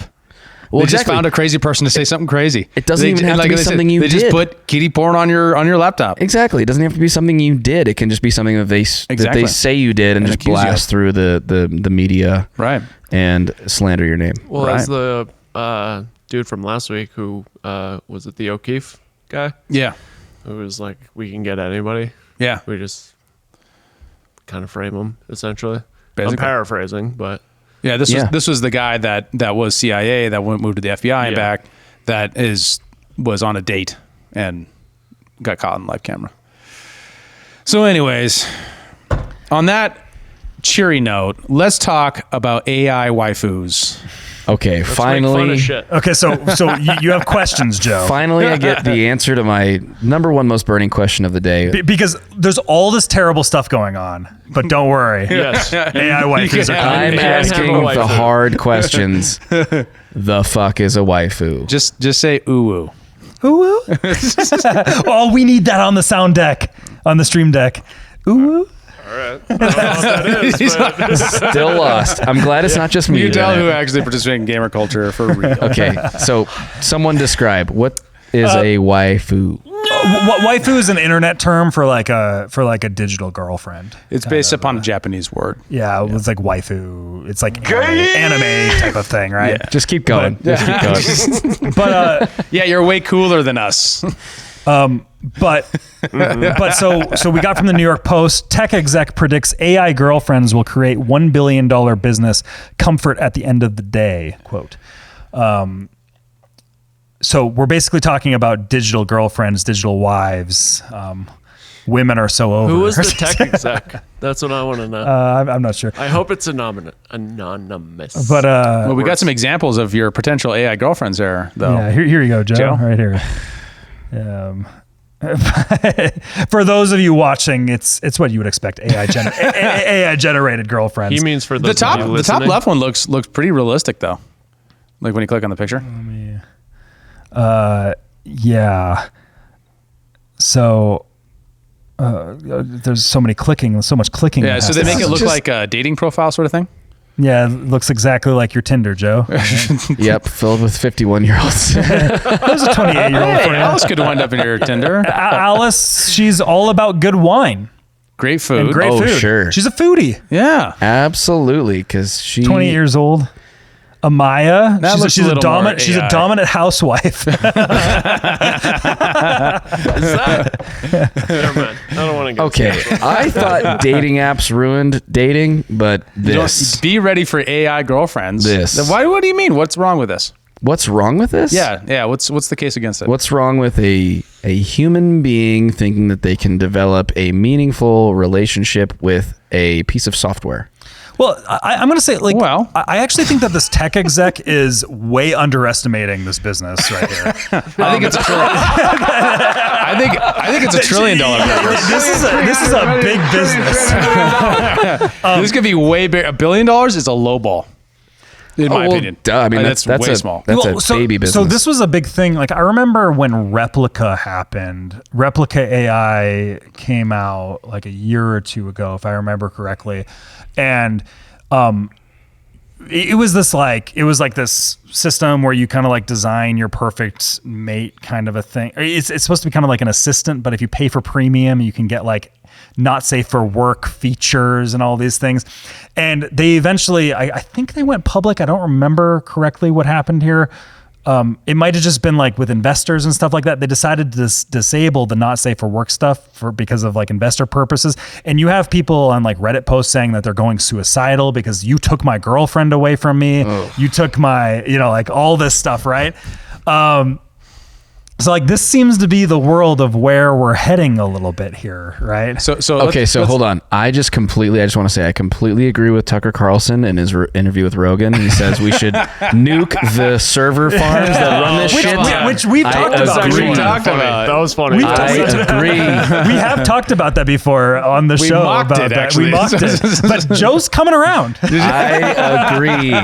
Blow it up. I don't need ChatGPT that bad. I'm with Mark Andreessen on this. Okay, so read this. This is an issue. So this Twitter thread. This makes me sad. This Twitter thread is about a guy who was at a party and he was talking to a guy. He's 24 years old. He spends $10,000 a month on quote AI girlfriends. Oh no! He's a single guy who loves it. Made me sad. I asked him what he loves about it. He said, "It's a lot of money." Some people Those play poor video dollars. games. I play with AI girlfriends. Him. I love that I could use voice notes now with my AI girlfriends. Quote, I get to customize my AI girlfriend's likes, dislikes, etc. It's comfort at the end of the day. What a stupid son of a bitch. Me speechless. Why is that stupid, Bennett?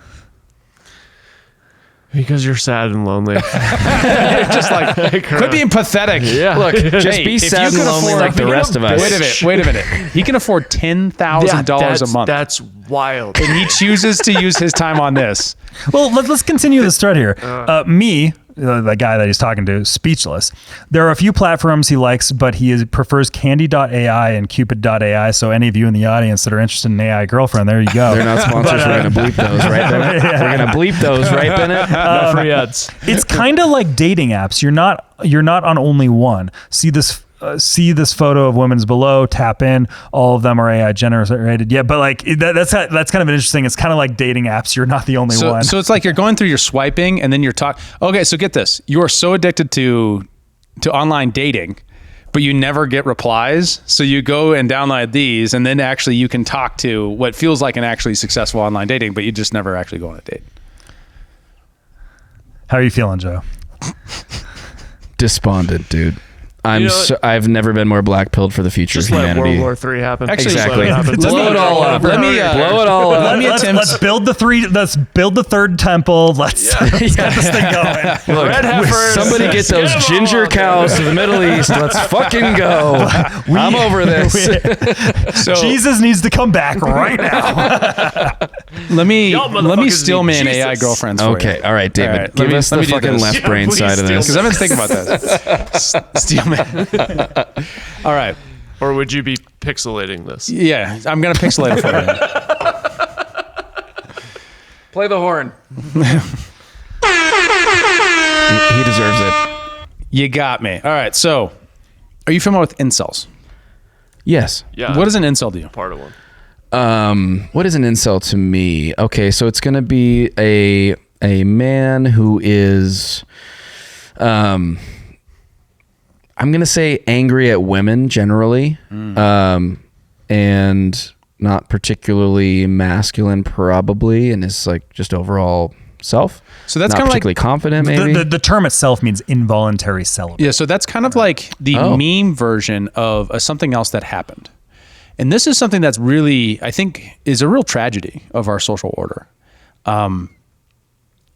Two different ways I want to explain it. So think about it like if you explain conservatism as people who want the privileges of the past and say that's conservatism for white people.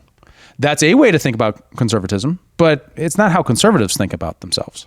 It's a progressive lens that they've placed over it as like a meme. Sure. In the meme war, okay, in the idea war about liberal versus conservative and progressive and stuff. Okay. Or libertarians are people who just hate roads. Right? That's not true at all. But you see what I mean? Like it's a memification of another phenomena. I do think they're outdated. I mean, if I had my libertarian utopia, we'd have flying cars. We wouldn't need roads. Yeah, exactly. We don't need roads. All right, focus. You bunch of fucking nerds. All right, so for the involuntary celibate, what it means is involuntary celibate, like Kyle said, right? I did not know that. Are you from one of the phenomena of the internet? And this is the second way of explaining kind of how to think about it. One of the phenomena of the internet is the ability to connect people who otherwise wouldn't be connected. So if you're like some nerd in the middle of Nebraska, you can connect with some nerd in the middle of Montana about your love of Warhammer 40K, a board game about, you're like these like robots fighting each other. You can really enjoy that part of that and share that hobby with somebody you otherwise would never get to share that hobby with. So like the nicheness of culture gets to go global. Yeah. That also found itself in, for example, in the red pill space with pickup artistry, where these guys would get on forums and share about how they were able to, charisma a girl into bed, right? And that sort of, both from like outright manipulation to just like, hey, maybe get a haircut and get a job and don't be a slub, right? Yeah, go to the gym once in a while. Right, Yeah. those sorts of things that allow people to connect. A lot of those, some of those are like the winning stories, right? Of a guy who has this weird hobby and he finds someone else who's really interested and they do that. In fact, if you read the New Right by Michael Malice, he explains how much of the new right wing that we see today is actually an internet phenomena of people who got together and connected online for the first time and said, "Oh wow, you believe some crazy things about politics? Me too." And like this whole new set of ideas and memes were generated out of the internet because of that ability of the internet to bring people together. Gamergate and stuff like that is a big role in that because internet culture. Right? Yes, internet culture is much more able to fight the toxicity of the kind of the neo-Marxist progressive left than other institutions like the Wall Street Journal and the New York Times, right? Old school institutions just fall like that, but more robust systems that are more anti-fragile, like the internet culture and internet institutions, actually are much harder for them to take on. Very interestingly, right? Hollywood falls easily, all these major institutions, but gamers don't, right? Comic books even are very interesting because it's kind of like a bridge divide. Anyways, going back to the main story. One of the sad parts of that is a bunch of dudes who said, hey, dude, I am so ugly. I am so not smart. I am so uncharismatic in all these ways. I have been dealt such a bad hand. I have no options and I don't know what to do with myself. And they all found each other and they all started a support group and they called themselves incels. One guy who happened to be associated with that committed a mass murder with a van in Canada or something like that, if I remember right. Oh, yeah. And it was all, and then it got covered as that is what these guys are about. It's being violent and hating lashing women. out. And that meme of the incel's a guy who hates women is very interesting to me because it's actually the complete opposite. It's a man who, because of the genetic lottery, because of conditions that they can't control, like many of these men are disabled. And they say, no woman will have me. Prostitution is illegal. I don't feel satisfied with pornography. I don't know what to do with my life. Everyone tells me to go and get my shit together and get a job and get facial reconstruction surgery and do all these things. Well, you know what? I've actually also been told that I should just be who I am. And I should just be myself and act with confidence and it'll work out. Well, I'm not you, Joe, or I'm not you, Bennett. I'm not you, Kyle, because you're cool. Wait, what? I'm not you. I guess we'll go fuck ourselves. I can't do that. We'll go incel. Wow. But you see what I mean? Like, I'm cool. what I'm trying to do is build your sympathy for that group of people because they're not defined by what one of them did. I will say. They're not defined by how it sometimes peels out into, men going their own way, which is an offshoot of the red pill and of the incel. There's a word for that, MGTOW. MGTOW It's another, community. Internet term. Which is openly hostile to women, which is very different. Right? I mean, and it has its own argument. I'm learning so much. Yes. So... these are pretty big cultural factors in like the political wars and stuff. Like these things, like most people, I don't think realize how much these internet factions exist and how much they actually influence public culture at large. Like most people are very disconnected from understanding that these things are very real and exist. I thought about writing a book at one time about chartering all this because I find it incredibly interesting because it's the spontaneously forming before our eyes very quickly brand new philosophies and orientations to life and being that are completely novel to our age. Okay, so what you're saying is that the advent of AI girlfriends is an outlet for the incel community to feel like they have a partner that cares about them in some way. I think right? there's a group of men out there who and there's a very small. Some of them there are women too in that. Very small, right? Because sexual dynamics are different between men and women. Mm-hmm. We're not allowed to say that, Dave. Society doesn't cut that out, Bennett. But that the AI girlfriend phenomena, the reason why I'll be $1 trillion business is because there's that group of men is not shrinking. It's growing. It's getting larger and larger. And it's getting older and older. The amount of men who are committing suicide at the age of 50, 60 after the divorce is enormous. It is growing. It's a very disturbing trend. A lot of that is by drug overdose and stuff like that too. But you have to ask the question is like why? Right. There's a phenomena of women who are widowed. They live much longer than men. Like there's a tremendous amount of psychology literature about how men, after relationships or men who can't form relationships and how short those lives are. So. Well, yeah, isn't loneliness like one of the biggest killers of men? Yeah.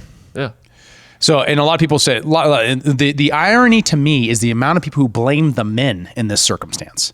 The irony to me is the amount of people who say, hey, you're a victim of the worst caliber. Your entire society says you're a piece of shit. And those aren't the people we have sympathy for. We have sympathy for for this broad category of displaced and disenfranchised people, marginalized people. Of these various different minorities and women. When you have this huge underclass of men that goes completely unseen, that is why I think AI girlfriends themselves, they're not a good thing in the sense of like, are they a total net good thing? I don't know.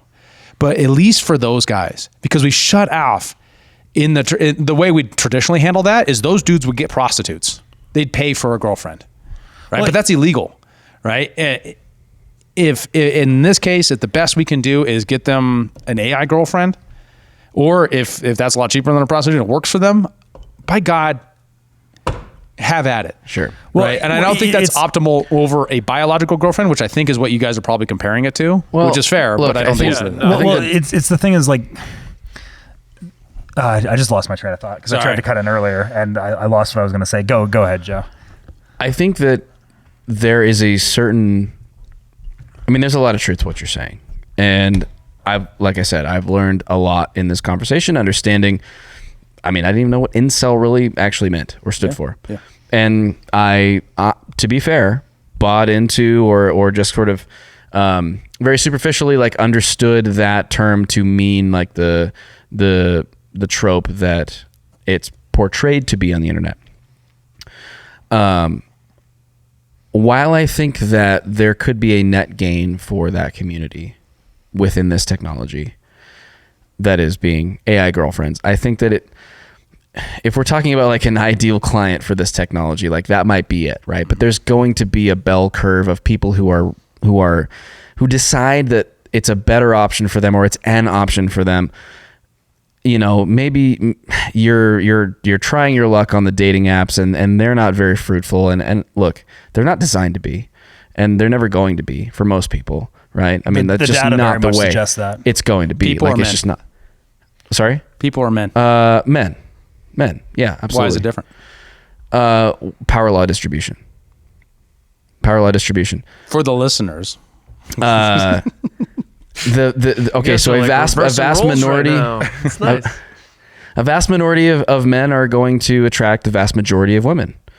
It's in the actual Tinder dynamics from the data that I've seen. It's about 4%. Right. Actually. Right. Yeah. So wait, you're talking about hypergamy, right? Where almost all men will go for any woman, but most women will only select a man above a 6 out of 10. Correct. Yeah. Correct. Women's standards go up. Men's standards go up. So like there's this dynamic where the vast minority of men will attract the vast majority of the women who are trying to like, you know, engage in that space, right? Mm-hmm. And what you get is a mismatch of people who are like somewhere in the middle and who could develop a really like meaningful relationship with someone who is like more closely aligned to them in terms of values and in terms of like, you know, quote unquote attractiveness, whatever, right? Like we're creating this society where like the grass is always greener in dating. Your next hotter, better match is just one swipe away. That is destroying monogamy. It's destroying relationships. It's destroying intimacy for people, like at a massive scale. And it's not getting better with AI girlfriends, right? Because now there's this whole new class of outlet for people's sexual desires, which are powerful and understandably so. Yeah. But it's not like a meaningful application of that energy. So out of that 4% of men who actually are successful on the dating apps, right? What is the bottom 1% of the men supposed to do? Well, and that's I think actually the big question around this is like, are AI girlfriends good or bad? Like, I don't think that's actually the real conversation. It's much more like this is the natural consequence of the societal changes that we've really had over the last 100 years. Like society has massively changed. Like the male-female dynamics have massively changed over this. And the natural consequence, especially with technological development, is AI girlfriends. Like it's not a question of like, is it good or bad? It's just like, that's going to be what's happened. It's the prophecy of what happened before, like that leads to this, right? So unless we be exclusive too, I should just say AI boyfriends will also exist. Yeah, they do. Right? They do. Yeah, right. they do. Yeah. And in fact, there's reasons why to believe AI boyfriends would be more compelling on some levels for women. Yeah. Yeah, because they don't fart and they don't. Yeah, there's the grossness stuff. Yeah, there's also like, but it's also like that women are more engaged by, like you've read the Google book, a billion dirty thoughts. You guys familiar with this? I've not read the Google book, A Million. Oh, okay. All right. So basically, what what a they terrible did, thing to search. basically what they did is they took all this Google data of all the like erotic fantasy, right, and they boiled it down to, they took all this billion data points and they boiled it down to kind of the 3 archetypes of female fantasy. What are they? Can you do you have them off the top of your head? Billion wicked thoughts? Yeah, billion wicked thoughts. That's what it is. All right, there you go. Yeah, it's like a vampire, wolf. For the record, I Twilight. Googled that. Werewolf. I did not know it. I just need to make that clear. I'm writing it down. And tell us what For the notes, not tell for us myself. the detailed plot line of 50 Shades of Grey too while you're at it, because I know you know that. Yeah, and then this was like a surgeon, like billionaire, and so werewolf, vampire, kind of like supernatural, right? That's one. Bad boy. Yeah, and then like in a supernatural sense, right? And then like billionaire, surgeon, and Rich nerd. I think it's like pirate or something like that. So I can't remember exactly what it is. Hippie. I remember Dave Smith in his comedy special like years and years ago had a joke about this, because it was when the Trump grab him by the pussy comment happened, and he made a joke about like, well, women just like read porn and like their ideal archetype is Trump. It's like the rich billionaire. He's like that's him. He's not a surgeon quite, but maybe. So, anyways, there's reasons to believe that AI girlfriends will be compelling to some demographic of women, but of course, I think and maybe I can just maybe refine the model just a little bit. I think there's a certain segment of men in which this is the best result that they can hope for in their life, and that's okay, right? If you're disabled and you really need someone to talk to, and you really want them to be a female and to have a sexual dynamic with that, and it's illegal in your state to do prostitution, I get it. Right. I get the value. This is maybe a reason to do prostitution. I don't know. And then second to that, if you're a guy, the danger zone is the guy in that distribution. I think you're right. There's going to be a distributional curve. There's a guy that is on the margin, could improve their life to the degree that they could then find a partner, a real life partner, and then they don't because they have the knee-jerk option. It will disincentivize the hard work. That said, what I tend to find is we tend to overemphasize that group, which is the group that is far better off in the current society and in that society than in either circumstance from the very bottom of the pile, which is the group that we should have the most amount of concern with, because those are the people who go into despair and kill themselves.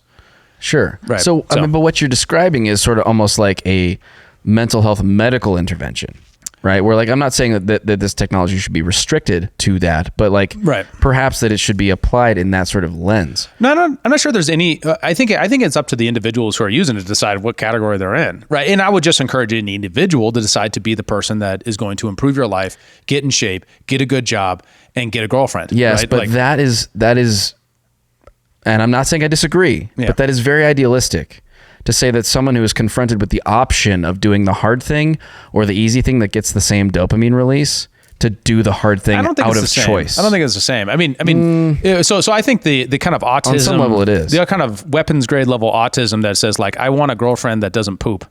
Right, that I'm never going to have that confrontation with their humanity. Got the shit poop. Right, that's never going to have a confrontation with their humanity. Just read my dating profile. Guys, my mom listens to this show. I'm so sorry, Mom. Not anymore. Sorry, Mom. My mom does too. But you see what I mean? Like there's a certain guy out there that is going to struggle with individual relationships in which this will work for, right? And it's difficult for, I think, people to regulate that from the outside. Although what we should do is, like with pornography, for example, I don't want it banned, but I think it's a bad thing for any individual to participate in when it deters from the rest of their life in which they could be self-actualizing and bring together a more whole or fuller self. Which it almost exclusively does. What's that? Pornography. Oh, sure. Like there's like so few instances where someone's like has a really healthy relationship with viewing pornography. Well, I mean, on the other side of it, like zooming out, the sociological trends definitely don't seem to be that way. Right? What sociological trends? There are sociological trends and studies that suggest that the availability of pornography isn't necessarily a net drag on society. Yeah, right? because society is just fucking crushing everything. I'm curious how that data comes about. like that just does not feel real to me. No. Well, it depends on your measurement, right? If it is correlated with reduction in rape, is that a good thing? Yeah, I guess it depends what you're looking for. If we're talking about like efficiency in society and like how men are feeling in society, no, not efficiency. I mean less rape. Yeah, maybe. Yeah, if that ends up being the it's either rape or pornography. Like if we're existing in that dichotomy. I'm not saying that you really just went like fucking trump card on that shit. I'm not saying that I know that. Yeah. I'm just saying that that is suggested. It's a correlation. Mm-hmm. That doesn't mean that is necessarily true.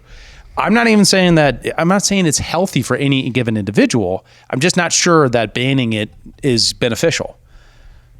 Right. I mean, I don't disagree with you. I don't disagree with you. Additionally to that, because if, and this is one of those, this is actually the best challenge to your challenge, right? You only know virtue by having the ability to not do a virtue, right? You only know how to succeed when you find that you don't like your given circumstance and you can rise above it. True. Right. So if you want to work out and you're lazy, you got to learn how to deal with your laziness. If you want a real girlfriend and you're addicted to pornography, you have to learn how to deal with your pornography addiction. Yes. To the degree that it will allow you to then get out and actually go talk to some girls. True. And to Steelman your point, I think as well, from a more spiritual perspective, you can't force somebody to make a decision that they're not ready to make internally, right? Like this is sort of the whole like self-ownership piece where this comes to play. It's like, you know, I can't tell somebody, hey, I'm sorry, you can't view pornography. Like that's not allowed because I think it's bad for you. You have to decide at a certain point that it's bad for you because you want something better for yourself. Right. That's more important. Right. And that will never, you know, there's no universe in which like that will, like my impressing my views on them will make them a better person before their decision to make themselves a better person will make them a better person. Right. And that's the beauty of freedom is it gives you the opportunity to actually realize your potential. Correct. Right. Where in the absence of that, where you have someone who's essentially planning your life for your benefit, maybe it works out, maybe it doesn't.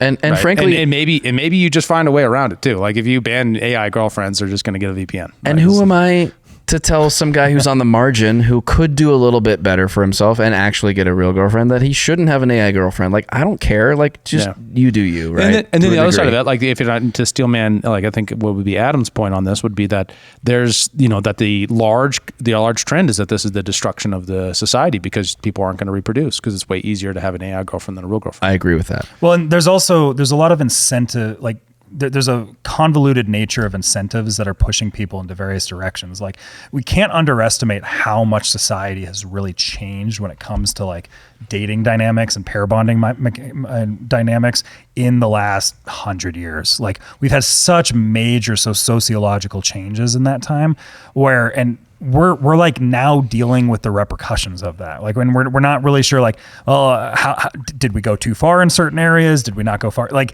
we're still having those conversations, and it becomes very difficult to have those conversations because society kind of doesn't really allow you to have those conversations.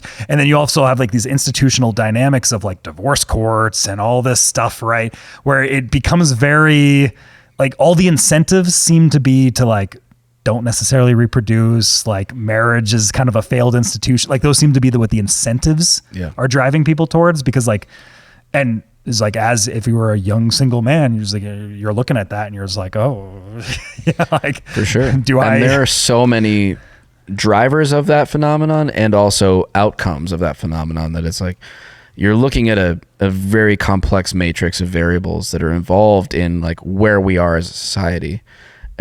I mean, I don't think personally it's a good thing. Like, I don't think we're in a better place now than we were 50 years ago. Like, I really just don't. By what standard? But it's like a genie out of the lamp type of deal, right? By the standard of the health of the nuclear family and the success of individuals and their ability to earn a living and support the next generation and to, you know, live a happy life.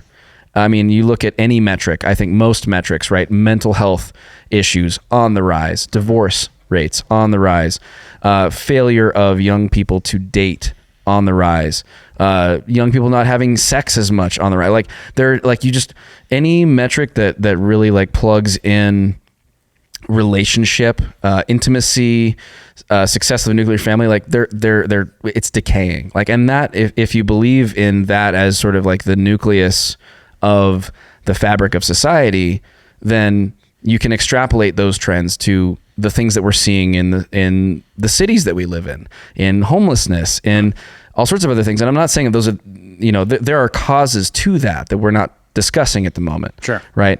I mean, the inability for an individual to, to be able to afford a house the same way that they did 100 years ago is a factor. Like the purchasing power of the dollars is a serious factor. And I think that we talk about that probably more than most other podcasts of this type. Right. But regardless, I don't think that we're in a better place societally, individually, familially, communally, socially, like just socially in general, it seems to be degraded as we were 50 to 100 years ago. I don't like we might be economically better off or something because technology continues to expand and all this stuff. I mean, you may have more options, but socially, it seems to be a degradation that has happened. And I'm saying kind of over the last 100 years, but specifically over the last 60 years, there seems to be a massive social degradation. It's always difficult to pick out any given period of time because as soon as you go 10 years later, then you're in the 1960s.